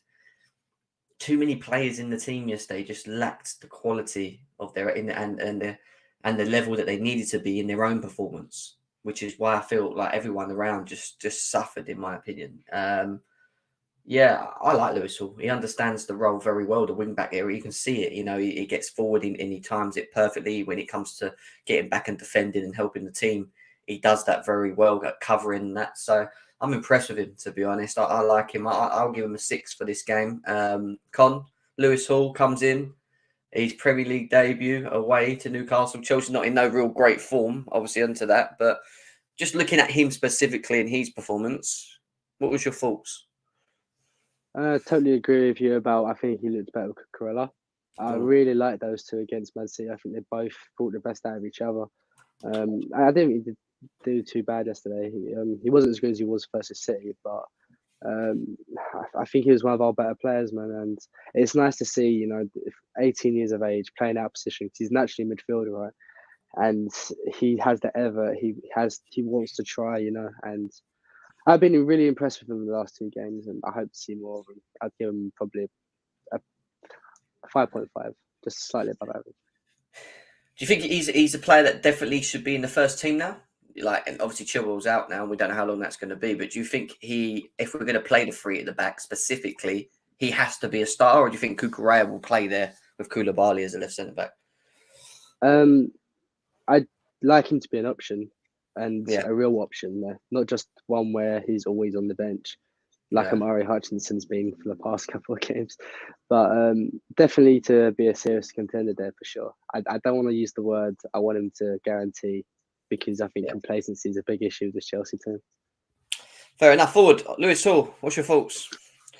Yeah, rating wise, I wouldn't go over the top. I would just give him a 6 as well. I thought he was good. Again, I'm very happy with what he's brought to the team. I'm not also that surprised, because he looked great against Chesterfield last year. I would have liked to actually see him get more opportunities last year as well. But again, he performed against Man City. And again, against Newcastle, one of the only players that can come away with their head sort of held high. Again, you can start to see that he isn't a natural defender. Again, caught out a couple of times by balls in behind to Almiron and whatnot. Almiron did obviously give him a tough game, but again, Almiron right now is one of the best wingers in the league, so he gives everybody a tough time pretty much. But so defensively, he still has things to improve upon. But going forward, he is very direct. He's very positive. He's fearless. And again, what I said even on the last show, that he at least has that like half a yard of like just a burst of pace to go past players, whether that's drawing fouls or drive with the ball and not just be static like we see a lot of our players be. So a lot of positive signs from him. It's great to see. It is funny that, again, we obviously had the conversation about right wing back that we didn't necessarily address it. Obviously, with an injury prone wing back that obviously won us the Champions League. On the left side, again, we know that we have an injury prone left wing back in Chilwell. Of course, obviously won us the Champions League, was in great form last season before he obviously got the injury. We did invest 60+ million on Cucurella, who again I was a big fan of in the summer. Again, him and Koulibaly I was big fans of, but both have so far disappointed me. And funnily enough, now Lewis Hall is the guy who's looking like the one I want to see start more often than both of them. So it's kind of crazy how that's worked out. But I'm hoping he still gets opportunities after the World Cup. Again, this is what you got to do as a young player. You make your imprint on the team. You make it look better. You be fearless. You make the team better. And again, if you're good enough, you're old enough. I don't care about age, especially when a team is not performing like they are. And if we're going to embrace a project, which is what we're trying to do under Potter, then I want to see young players like this given a chance when they perform. Because I don't want to see these same toxic older players who've been performing poorly get multiple opportunities to continue to stick the place out. So, yeah, Lewis Hall, big him up, man. Big him up. Just a quick one, lads. I know this is totally random, but Willian just created a chance against United. Willian's creating chances. Yeah, he's creating chances at his age against United. Wow, forwards, just saying. Bring him back to Chelsea. I'm joking. Conor Gallagher, I mean, I'm fed up of talking about the forwards. I'll be honest with you. I don't know what to say. Because I knew from what I saw of the lineup that it was going to miss a specific creativity. But I don't know. What was your overall thoughts on Conor Gallagher? I don't think he had the best of games. I think near the end he started to pick up. He pressed. I think he won the ball. Was that him who won the ball? Then he took the shot. This is a great save from Pope, by the way. It's just not like Pope saved that. It was a bit telegraphed, but it was a decent hit. But I don't think he had the best of games. Is this my memory serving me right? But didn't he play right wing back at one point?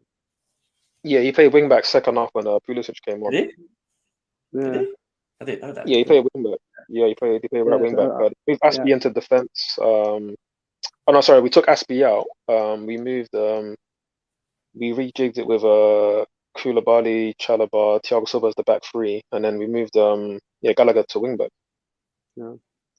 So I'm not gonna blame him too much for that second half performance when he was at wing back. That is ludicrous, by the way. Like, we talk about like Potter, like about how we felt about him, but that is such a dumb decision to do. Gallagher at wing back, I've seen it all now. But yeah, He's it's limited, like you said, Jem. Yeah. He's limited. He's limited. Go on. What was you going to say? No, but I got nothing to say, bro. Got nothing to say. I'm just tired. I actually am so tired when it comes to talking Chelsea. I feel like the last 4 shows I've just been saying the same thing. I can't be asked anymore. Give me a break, bro. Give me a break. Forward. Is there anything else you want to say? I mean, again, we said it all when it comes to this attack, but my Lord in heaven, Conor Gallagher was absolutely atrocious yesterday, and I think it has to be said. Listen, obviously academy player, young player, we want him to do well. I think obviously what he brought off the ball in terms of his work rate, defending was good. Like, I'll give him credit for that. And when Nenzar Cancela says he was everywhere, like, I do get what he means by that, but so we can't be praising our attacking players solely for what they're doing off the ball. You need to offer more on the ball, and he was atrocious yesterday. I have to be completely honest. He was atrocious.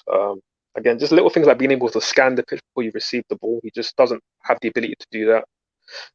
Not great technically. Again, he puts a lot of hard work in, and I think he is like good at taking shots and arriving in the box to be a good goal scoring threat. Obviously, he pinched the ball off well off Bruno Guimaraes and had a good shot, which was saved. But I thought he was just so poor, man. An attack, again, offers very little in transition and just in general. I thought he was even worse when he went to wing back. We got exposed quite a lot down his side.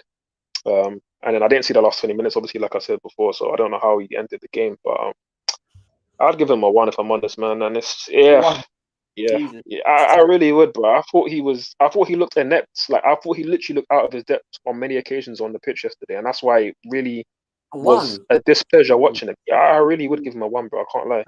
I'll keep it with you then. Mason Mount.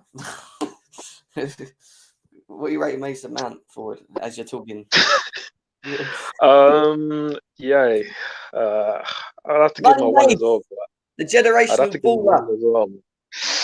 Bro, like, so obviously, I talked to HH a lot of that. Like, he's been DMing me a lot about Mason Mount, because like I'm the one who will back Mason Mount on his channel when everybody's cussing him, saying he's a rubbish player, he's limited, he offers nothing, this, that, the other. And of course, Mason Mount, and they'll say things like, oh, what does Mason Mount offer? He offers nothing. And I'm like, no, he does offer things, this, that, the other. But it's very hard to defend him when he performs like that, bro. And again, the thing I keep saying with Mason Mount in recent weeks, he is now our marquee player, whether you like it or not. He is the Eden Hazard of this team in terms of his responsibility, the way people talk about him in the club, the way he's viewed, the amount of minutes he gets, the amount of times he's able to play even when he's in bad form.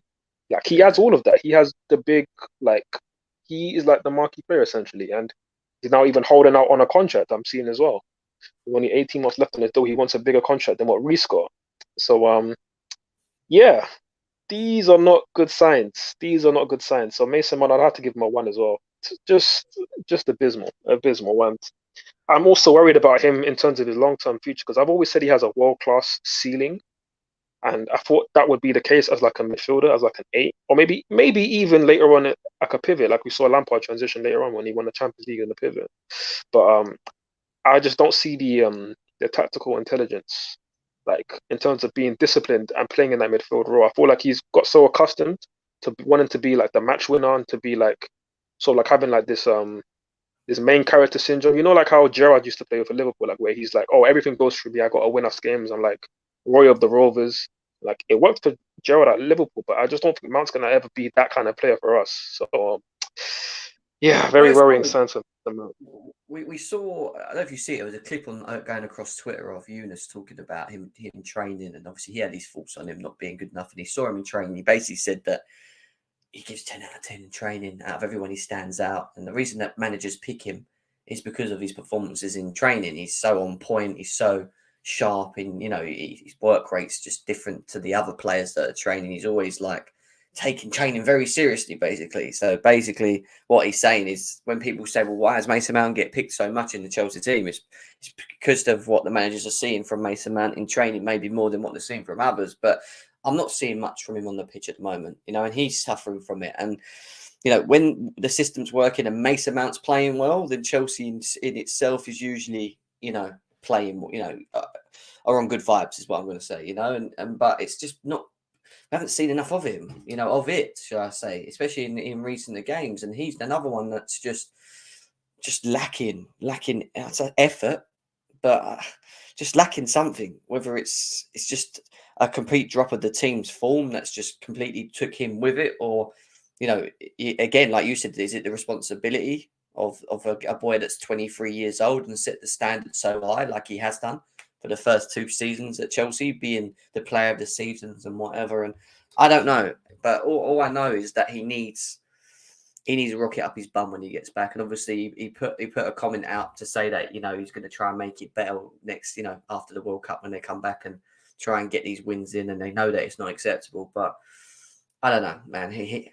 I need to see more from him on the pitch. He needs to be more effective. And yeah. Sorry, quickly, Jim, just to add a positive to that, like, again, like I said earlier on the show, like, I'm happy that these guys are being exposed and, like, they're recognizing that they've been performing so badly recently. They can't hide behind the fact that they were getting decent results, while also still playing boring, lethargic football for most of 2022. Yeah. So I'm glad that now they've recognized that these guys are seeing that they're playing absolutely fraudulently. They're not fit enough to wear the badge the way that they're playing, and now they have to address it. There's no hiding anymore. So we'll see. Like, again, we've seen players in this position before under previous managers. When was the last time Chelsea lost 4 games in a row?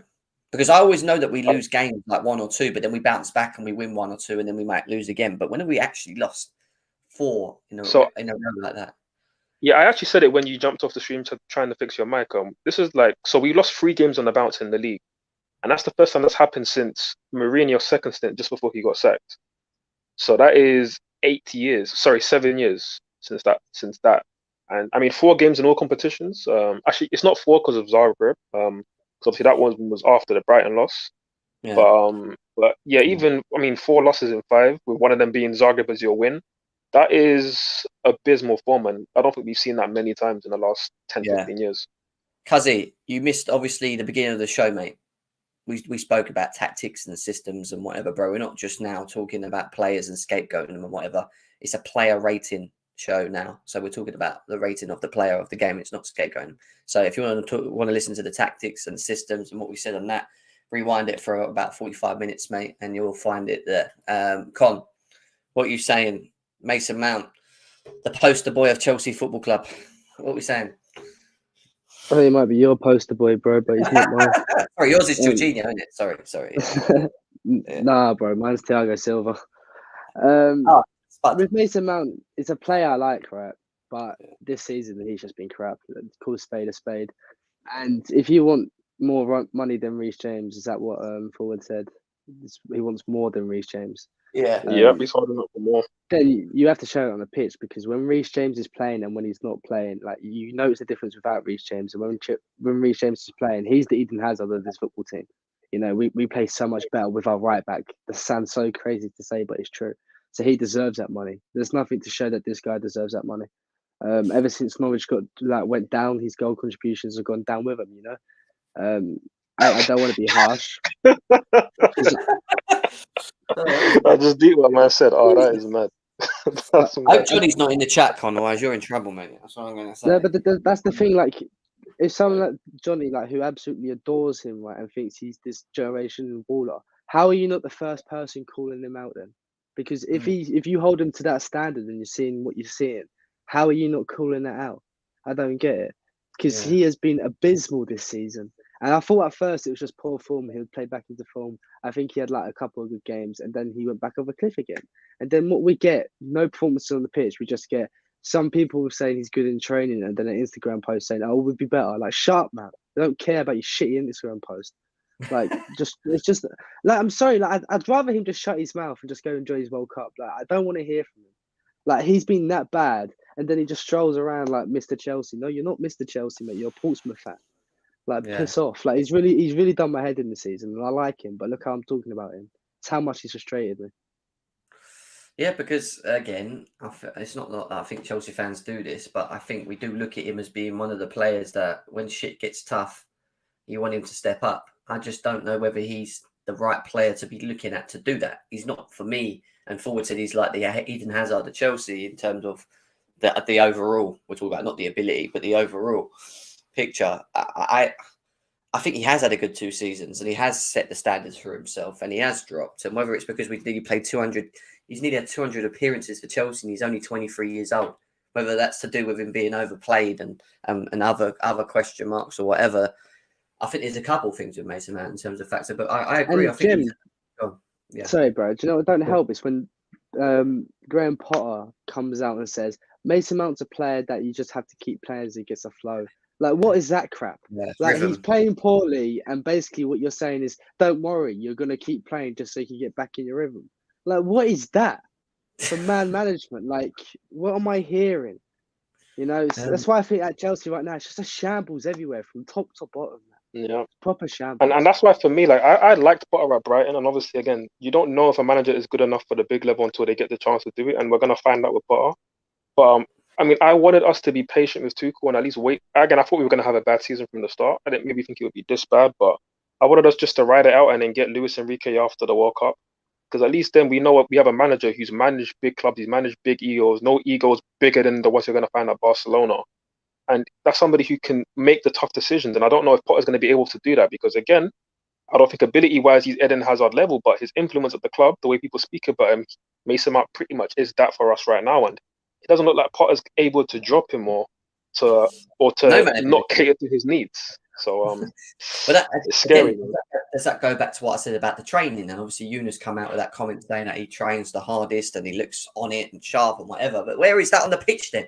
Do you know what I mean? But then you can start looking at systems where he's being played. Are we paying him the raps, this, that, and the other? And that is another story for another day. And it also comes down to the strength and depth not also performing, because again, Pulisic and Ziyech, they've not gotten as many opportunities, but they've also not done enough to like say, you know what, I should be benching Mason Mount. And that also is a big problem in itself, that we're having to rely so much on Mount because a lot of other guys aren't performing when they get opportunities. But that's the thing, though. Do you know when people say he plays out of position? Like, he's played his best football technically out of position for Chelsea. Because when he played as an 8 under Lampard, I didn't rate him, I'll be honest. If you go from a Twitter account at that time, I didn't rate him like that. I thought it would be a decent prospect, but I didn't think he was a regular first-team player. I really didn't. So his best football, like under Tuchel, was like in that forward line. It's William going to score. I always use this one comment when it comes to Mason Mount. He's a jack of all trades, but the master of nothing. Not in Facts, a way. bro. That is so true. That is so. That's not, and that's not me being, before people start putting their hair outs in the chat. That's not me being horrible to Mason Mount, scapegoating him. I think Mason Mount is very good at doing a number of things. I just don't think he has that one world class. Like someone's a great world class dribbler. That you know what their ability is. They're world class at doing that. I don't look at Mount and go, he's a world class creator, a world class passer, a world class goal scorer, a world class interceptor, a world class whatever. I don't look at that. I just look at him as being a player that can do so many good things at a good level. Does that make sense? Rather than being no. Yeah. I think that's the perfect description, mate. Jack of all trades, master of none. And some people take that the wrong way. That's because they're insecure about their favorite player getting spoken about. But like, he doesn't excel massively in one area, but he's good enough to the standard you'd want, really, at all the other things, And it's just his level this season. It just hasn't been good enough. It really hasn't. And I don't know, man. If you're asking for that big contract, you want more money than Reece James. But right now, if I was to buy, I'd say no. I'd tell him no. He shouldn't be asking about money right now, should he? He should be looking at his performance on the pitch and earning that, like you said. Do you know what I mean? Show us that he should be earning that. Forget the money. That's actually a great point. Performances. I didn't even think of it there. Do you know what I mean? I didn't think of it like that angle. That should be the last thing in your mind right now is money when you're playing this ball. You're right. But it's what it is, man. I mean, don't get wrong, contracts are due and you've got an agent and they talk to the club, and it mightn't be the case that it's not on his mind. It's just there and he just said he wants this and he's still trying to do it, which is probably the case. But I don't know. We'll see. Big up to JP in the chat as well. So over 200 of you guys there. Big up. We are nearly done. I'll let these guys go so they can watch the game and me as well. What is the score of Fulham Man United? Still 0-0 or what's the score? No, it's 1-0. Ericsson's scored. All right. Okay. I'm not bothered watching that then. Right. What is it to sound bro? I'll start with Con. I mean, because I've been crying for this guy to be given opportunities. I like bro. I think he's again got a lot of ability, but are we just again not playing the right players behind him? Where was the creativity for him yesterday, Con? It was nothing. Yeah, I felt sorry for him because as soon as I saw that line, I was like, yeah, this guy's not getting a sniff.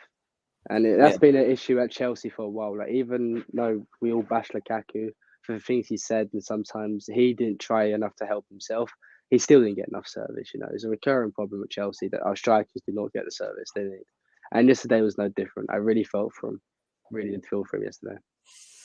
Is there much else to say about his performance, though? Could he done anything better? Could he hold up play? He's linked. Like, is there anything that stood out for you that you thought maybe he needs to work on more? The one thing I would say quickly, actually, before you do that, the only thing I noticed with bro that I think he has to work on, I don't know if you guys agree with me, is his runs behind. He's quite obvious with the runs that he makes behind the defenders. Like, I don't know if you've seen that. Like, he's not. Like, I feel like he can time his runs better and make a better run in terms of like if someone's running forward and they're in a position where they need the striker to, do something, shimmy, and then go the other way, and that little moment of space play him in. Like, I just think sometimes these runs are very predictable. Is that the right word? Like, I don't know. No, I agree. I agree. I think it's just like there's just this basic at this point. Like I feel like his knowledge of playing as a centre forward is obviously quite limited compared to more experienced number nines. So he's not maybe doing things that are unique in that sense in terms of like when to time runs, like in terms of combining with teammates. Like for me, like again, I'm a big fan of Broja, but watching him in recent weeks, it does feel like he's kind of like for you guys who play FIFA, it's kind of like he's playing on zero chem with the rest of the team. Doesn't really feel connected to the team. That's not to even say that he's a bad player. I just don't feel like there's that connection yet with the rest of the team and timing runs and certain things like that. So yeah, I think that is something he definitely has to work on. That's very true. And just sometimes like he'll dribble like really well, but then once he gets out of that little area where he's in trouble, what he does afterwards isn't always great. He doesn't really pick his head up. 100%. But he's really raw, so I still won't get on too much about him. I see a player there. He just needs time, and obviously he needs to be playing more minutes. And I think he can do it at Chelsea. It's just whether or not Potter has the right eye, because you're looking to bring in Kunku in, and what's going with Aubameyang. I don't really rate Aubameyang, to be honest. I haven't, even when he come to Chelsea, I was a bit on sitting on the wall with him, to be honest. But I'd rather keep Broja and Nkunku than have Aubameyang and Nkunku, if that makes sense. If Potter had to make the choice of choosing from what I've seen, but we have to see what happens with him at a late stage of that. Was there anyone else? Pulisic, wasn't there? Really, I'm not even going to. I mean, I'll just keep it open to you guys. Pulisic's performance was much to say about it, really. Not really. Didn't really get the chance. Yeah, not great. I mean, he drove with the ball a couple of times, which is more than we saw from the others, but again, just not particularly great. And again, I only watched like maybe 10 minutes before I tuned out. So maybe I'm not the best person to speak on it. But just on Broja, who of course I did at least see 70 minutes of, right? So I can maybe speak a bit more on him. Again, like I said, he does look a bit out of sync with the other players at times. Again, there was one instance where he collided with Mount second half, which just looked very clumsy. But that said, I appreciate the fact that he's a battering ram striker where we're not a team that creates much for our strikers. So again, all of these strikers are not going to thrive under us, but at least with him, he offers more than Aubameyang, who's a limited poacher, and even Lukaku, who again is strong but doesn't run the lines a lot at all. He doesn't run the channels. He doesn't offer himself up that much. At least Broja will run the channels, will put himself about. He may not always win the ball or like even keep the ball for us, but at least he forces defenders to defend. And at least right now, for where we are, like that's the most I can ask for right now where we are, to be honest. Or it's maybe not the most I can ask for, but at least it's better than what we've been seeing with Aubameyang. So I at least appreciate the fact that he will run with the ball, will drive us up the pitch, and he puts in a shift, man. So for games like that where we're playing on a counter attack, it's more beneficial to the team than to play somebody like Aubameyang who's just there to poach. I'll be honest with you. Let's really just have a real quick word on Aubameyang, Con, because I'm not impressed with this guy. I just ain't. I don't like his mentality. I don't like his off the pitch bollocks. I don't know. He's a goal scorer and you've got to create for him and whatever, but I don't know. I wish we got Aubameyang 5-6 years ago when Arsenal got him, when he was in his prime, rather than get him now. I don't know how you feel about it. Like, what's your thoughts on Aubameyang? Well, do you remember that time we was linked to Morata and Lukaku? I really wanted Aubameyang then. When we got him, the only reason why I was somewhat okay with it, because I think that was a signing where I was like, you know what, I really don't care about this one. It's because of Tuchel, and that was someone Tuchel actually wanted. So I was like, okay, I am not a massive fan, but back the manager there. But I'm not impressed, bro. His link up's horrible. Have you noticed that about him? Oh, Like how many times he will mess up a simple pass, yeah. and then his finishing of late has been horrible as well. So it's like, what is the point of this guy? Because he can't run, he can't link up, he's not putting things away. What's the point? So, not really impressed, mate. He just Not doesn't at all. have his attitude stinks for me. I'll be honest with you. Even on the pitch, he doesn't like.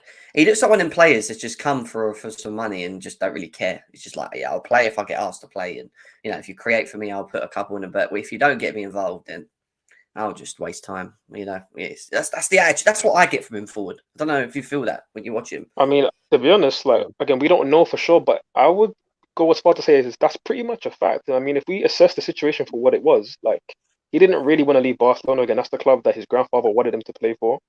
He also has family there, so it suited being there. But again, they were in their financial nonsense, lifting 25 levers just to end up in the Europa League. Hold that. But so they needed to get rid of these players, right? And they got rid of Aubameyang. We ended up taking him, cool, but like he didn't really want to join us again. He still loves Arsenal, got their title on his arm and whatnot. So obviously I knew what to expect from that. We've been wounded as Chelsea fans with so many number 9s flopping here. So I instantly just thought he's gonna flop here again. Again, I saw immediately that he's a limited number 9, and while he scored goals for Barcelona, that is a team that creates chances in high volume. Any striker worth their salt will score in that team. And obviously Arsenal, we saw his limitations towards the end there. People forgot that he was flopping at Arsenal. And again, I saw him coming to us, knowing his mentality, knowing the player that he is, the limited player that he is. It just gave me so many red flags. And again, we were the team that would give our players that we had in our prime to Arsenal. We gave them Willian past his best, David Luiz past his best, Petr Cech past his best.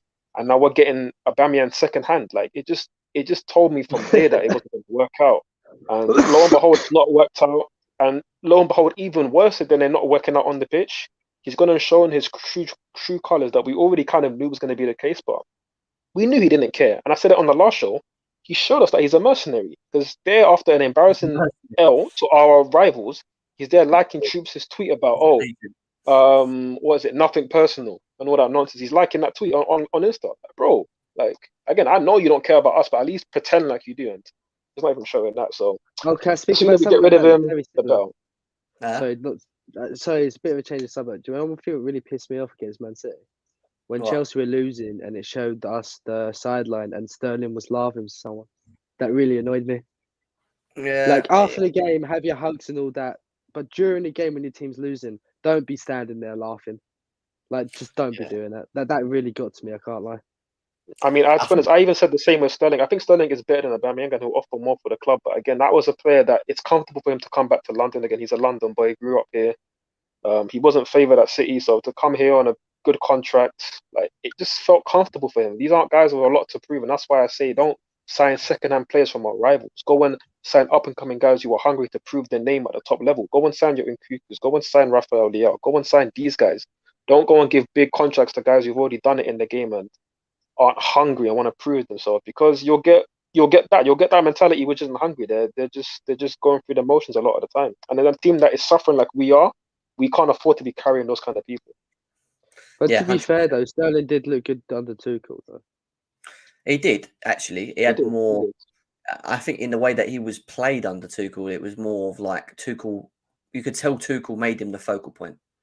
You could tell, like you could see it. Like you're the guy I want to be on it, and like you're the one we're going to play through. He was playing him up front. I remember against Everton away, he was up front. All right, we didn't win, but he had some good chances in that game. He looked hungry. I was looking at him thinking, Jesus. We did win that game, although it wasn't great. But you're right. He was the focal point. On the par, it's been different. He's been playing wing back and whatnot. So yeah, but he doesn't look like he has that. Like from what I've seen in the Potter compared to Tuchel in this short period of time. Like under Tuchel, he seemed hungry. Like when I watched him, and he was just getting around the pitch. He was dropping deep, dribbling at people, running. Like I was like, whoa, is this what we're going to get? Well, I could see the difference in quality from what we had to Sterling, and then Potter comes in. Yeah. And I hear you, bro. It's the opposite for me. He just like sort of stopped doing all that. Just slowed down. Just turned off, didn't he? Yeah, like I can't work it out. I watched it. Yeah, I hear it. I mean, I guess for me, I put it maybe down to a little bit of like a new club bounce. Like he wants to impress us and whatnot. It's a new environment, so you're a bit more like open in that sense. But I don't know, man. I just always felt like with a player like him who relied so heavily on the system at City, and we know he's not clinical. He's not like a prolific dribbler in any sense. He's not top of the charts like we've seen with Hazard or the likes of Zaha or whatever, or even like Adama Traore in terms of dribbling. We know he's not that. We know he's a guy who relies on a lot of chances to finish because of his movement, although he's not a clinical striker. He's not like a specialist creator, and he's not somebody that goes past players at whim. So, like, again, I've been saying it for a long time, Jem, and you will know this. We haven't got any specialist abilities in our attack. So when you've got a midfield that we've not invested in for many years, and an attack that hasn't got any individual quality, you're gonna get performances like this. So that's why a lot of it, I just have to laugh, accept it, firm it, and just hope that we address these issues with our recruitment in the upcoming years. I'm sorry, I know it's totally random again, but I'm watching Willian beat like fullbacks 1-on-1. Like, this is a joke. He's had such a good game in his 30 minutes, bro. You need to watch this game. I'm going to It's it. actually incredible. Yeah. I'll go. Which is weird. Actually, that's weird because Willian's always kind of done that. I actually think I'm one of the Chelsea fans. I know there's a lot of Chelsea fans that didn't like Willian. I was actually one of the fans that actually valued what he offered Chelsea because he never scored as many goals as like the others or whatever. He scored important goals, but it was his work rate for the managers that came in. You know, like he could always put him in position and he would get up and down the pitch, and he just yeah. For me, he wasn't, like I said, the most like. He was good with the ball at his feet and he could cross and he took good free kicks and whatever and that. But his overall work rate for the teams is what always strikes me with Willian when I think of him for the old teams and that. But yeah, going off topic quickly as well. It's just something before we finish. It just comes to my head because we're sitting here. You remember when people used to say about Thomas Tuchel when he was here that the reason we play so slow and left and right and backwards is on Tuchel because he tells them to do that. That's why they do it. It's not the player. It's Tuchel that's telling them to do that. Mm-hmm. Yeah. Well, look at this, right? And I'm not just. I know it's only one clip, right? But I've been to so many games where I've seen this, and he's at the edge like that. Look at his end. Look, go. Look, Conor Gallagher 3 times gets the ball, right? Reece James makes the run in front of him. And he goes sideways. Look, turns round and goes backwards. Look, and this is the thing. People have got this narrative in their head that Thomas Tuchel was asking the players to play like this. I am telling you now for a thing. There's no way in hell. Yes, he wanted us to have possession of the balls, and I get that. Yeah, but there's no way in hell that when we were on a quick transition that he wanted them to be playing it sideways, especially when your forwards are making runs like that into position. And I saw so many times last season at the Bridge where that happened, and he had that same reaction. So that narrative of Tuchel made the players play slow is bollocks. I'm just saying that, just out there. I think a lot of people thought Tuchel was a big problem at Chelsea, a reason why we was playing so poorly and all that. I think with a new manager coming in, I think they quickly realised, oh shit, maybe I was wrong on this. And you know, I stick by it. We shouldn't have sacked the man. I miss him. So do I. I'm not going to lie, I do. But, I don't agree with the way he was sacked. I'll keep saying that, I think it was quite disgusting, really. I think it was worse doing it the way they did then than it would have been just getting rid of him in the summer. At least if they would have got rid of him in the summer, we'd have all gone mad about it. Why did they do that? What the hell? He got rid of everyone, including Tuchel. At least they could have brand Graham Potter in, given him a window, worked with him to actually find some of the players that he wants for his system, for whatever they're going to do moving forward with the philosophy, rather than give the guy players, give him a couple of games and then bin him off, and then get another manager in to then just take it in. I can't. Yeah. That confuses me. It always confuses me. I think it's just unfortunate that it played out in the way that it did. Obviously, with their relations just breaking down after the transfer window, where you invested 300 million with his thoughts in mind. So it's just unfortunate how that played out. But obviously, my takeaway from the clip that you showed is obviously Tuchel was a very passionate manager. Yes, he did the whole friendly, I'm friend with these guys kind of vibe when he first came in, but you could still see that he was a winner behind that and he was ruthless. And again, Arteta's an easy one to look at because he's inexperienced in the game, but at least he showed early on that he was willing to be ruthless and he has that switch to him. Like, he has that ability to be angry at players and go at them without losing them completely. And I just look at Potter and it's just always so nice. It's always measured. It's always calm. Again, you get a lot of the same English rhetoric that I just don't like to hear. Again, this isn't me being xenophobic with the English people. Again, I've grown up in this country. I like this country. But I don't also want to be hearing after an L that, we huffed and puffed, we got our socks dirty and all that. I don't really want to be hearing that after the performance. I don't. These are millionaire footballers that are paid a lot of money to show quality and they're not showing that. And again, just for Potter, just to end on this point, I just hope he has that side to him, because I've just not seen it so far, that he can be ruthless. Because at Chelsea Football Club, listen, it's a cutthroat world. It's a cutthroat world like no I agree. other. And you have I to agree. be ruthless. And Yeah, I'm hoping Potter can, if he hasn't got it already, he develops that, because he's going to need it quick. 100%. 100% on that one. Guys, we are going to finish off though. We need to go. I need to shoot anyway, actually. I didn't know that was the time, to be honest. But great show. Obviously, the last of Chelsea until December the 26th, 27th. I think we got Bournemouth on Boxing Day. Thank God for that. 27th. 27th, yeah. So, a nice little, I keep saying, I think it's like a get out of jail card for Potter a little bit. Just like having this happening right now and being able to bring back the Reece Jameses and whatever and go again with a fresh team. And let's say fresh, sorry, because some of them won't be fresh because they'll be playing World Cup. But that's another. Yeah. We'll see how that happens. We'll see what happens after they come back from that and whatever else. So fingers crossed none of our players get injured while they're out there. We don't need it. We've had enough of injuries. Give it to someone else if they're going to get injuries. Actually, no, that was a horrible thing to say. Hope no one ever gets injured. Yeah, I realised what I said. Hope no one gets injured, and that it's a good World Cup, and everyone comes back fresh, and we move into the next. But we are going to still stick to some, even though it's World Cup, we're going to do a couple of Chelsea shows, whether it's transfers. We'll talk about the overall, just Chelsea overall, all round as well, from top to bottom, from the hierarchy down to what's going on the pitch, to what we can expect in the summer. We're going to do an agenda show at some point where people can come on and argue about their agenda, 2 or 4, and actually Kai Havertz, get ready.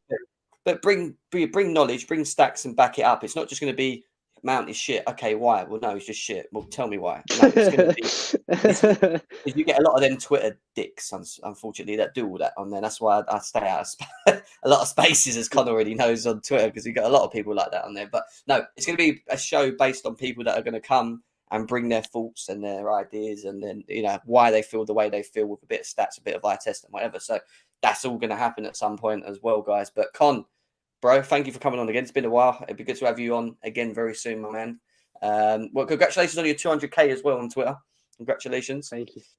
And go and check Con out if you haven't already. I'm pretty sure you probably already have, but go and follow him on Twitter as well. It's in his Avi. Forward, do you want to let them know where they can find you as well? Yeah, they can find me on @forward_100. Similar to Con, I hit a really big milestone. I hit the big 700. Big things happening on me for Twitter. You can find me on there. Again, like somebody said earlier, I don't have a personal channel, so that's why I like to come on channels like this to lay my thoughts bare, talk about this team, and just be real about it. Because you can be optimistic all you want, but you just have to be real at the end of the day. And also, like I said, it's not. That's why almost like yesterday don't get me that much down, because I understand what it is. I understand what it is for what it is, and I feel like at least I've seen with the board that obviously Bolly will spend money. He's looking at building a long-term project. So yes, guys, we have to firm it for now because we're entering the mud if we're not already in it. But there's signs that we can be a top team again in the future. So we just got to firm it for now, guys. He ain't gone anywhere, Mo. He's hidden behind the Chelsea shirt. All right. Listen, that agenda show, get me on that with Kai Havertz. I've got all the stats. His lack of dribbling, his duels lost. I've got it all. So that's funny. Thank God, he's got rid of that scarf of Havertz. He's hiding behind the Chelsea shirt, mate. He's gone nowhere. It's sitting on the chair. Big up to every single one of you guys. Take care of yourself. Enjoy the rest of your evening or day. And we'll be back again. See you later, JP, bro. I'll see you in the chat as well. Take care. We'll see you again very soon, some point next week. Take care, guys. See you in a bit.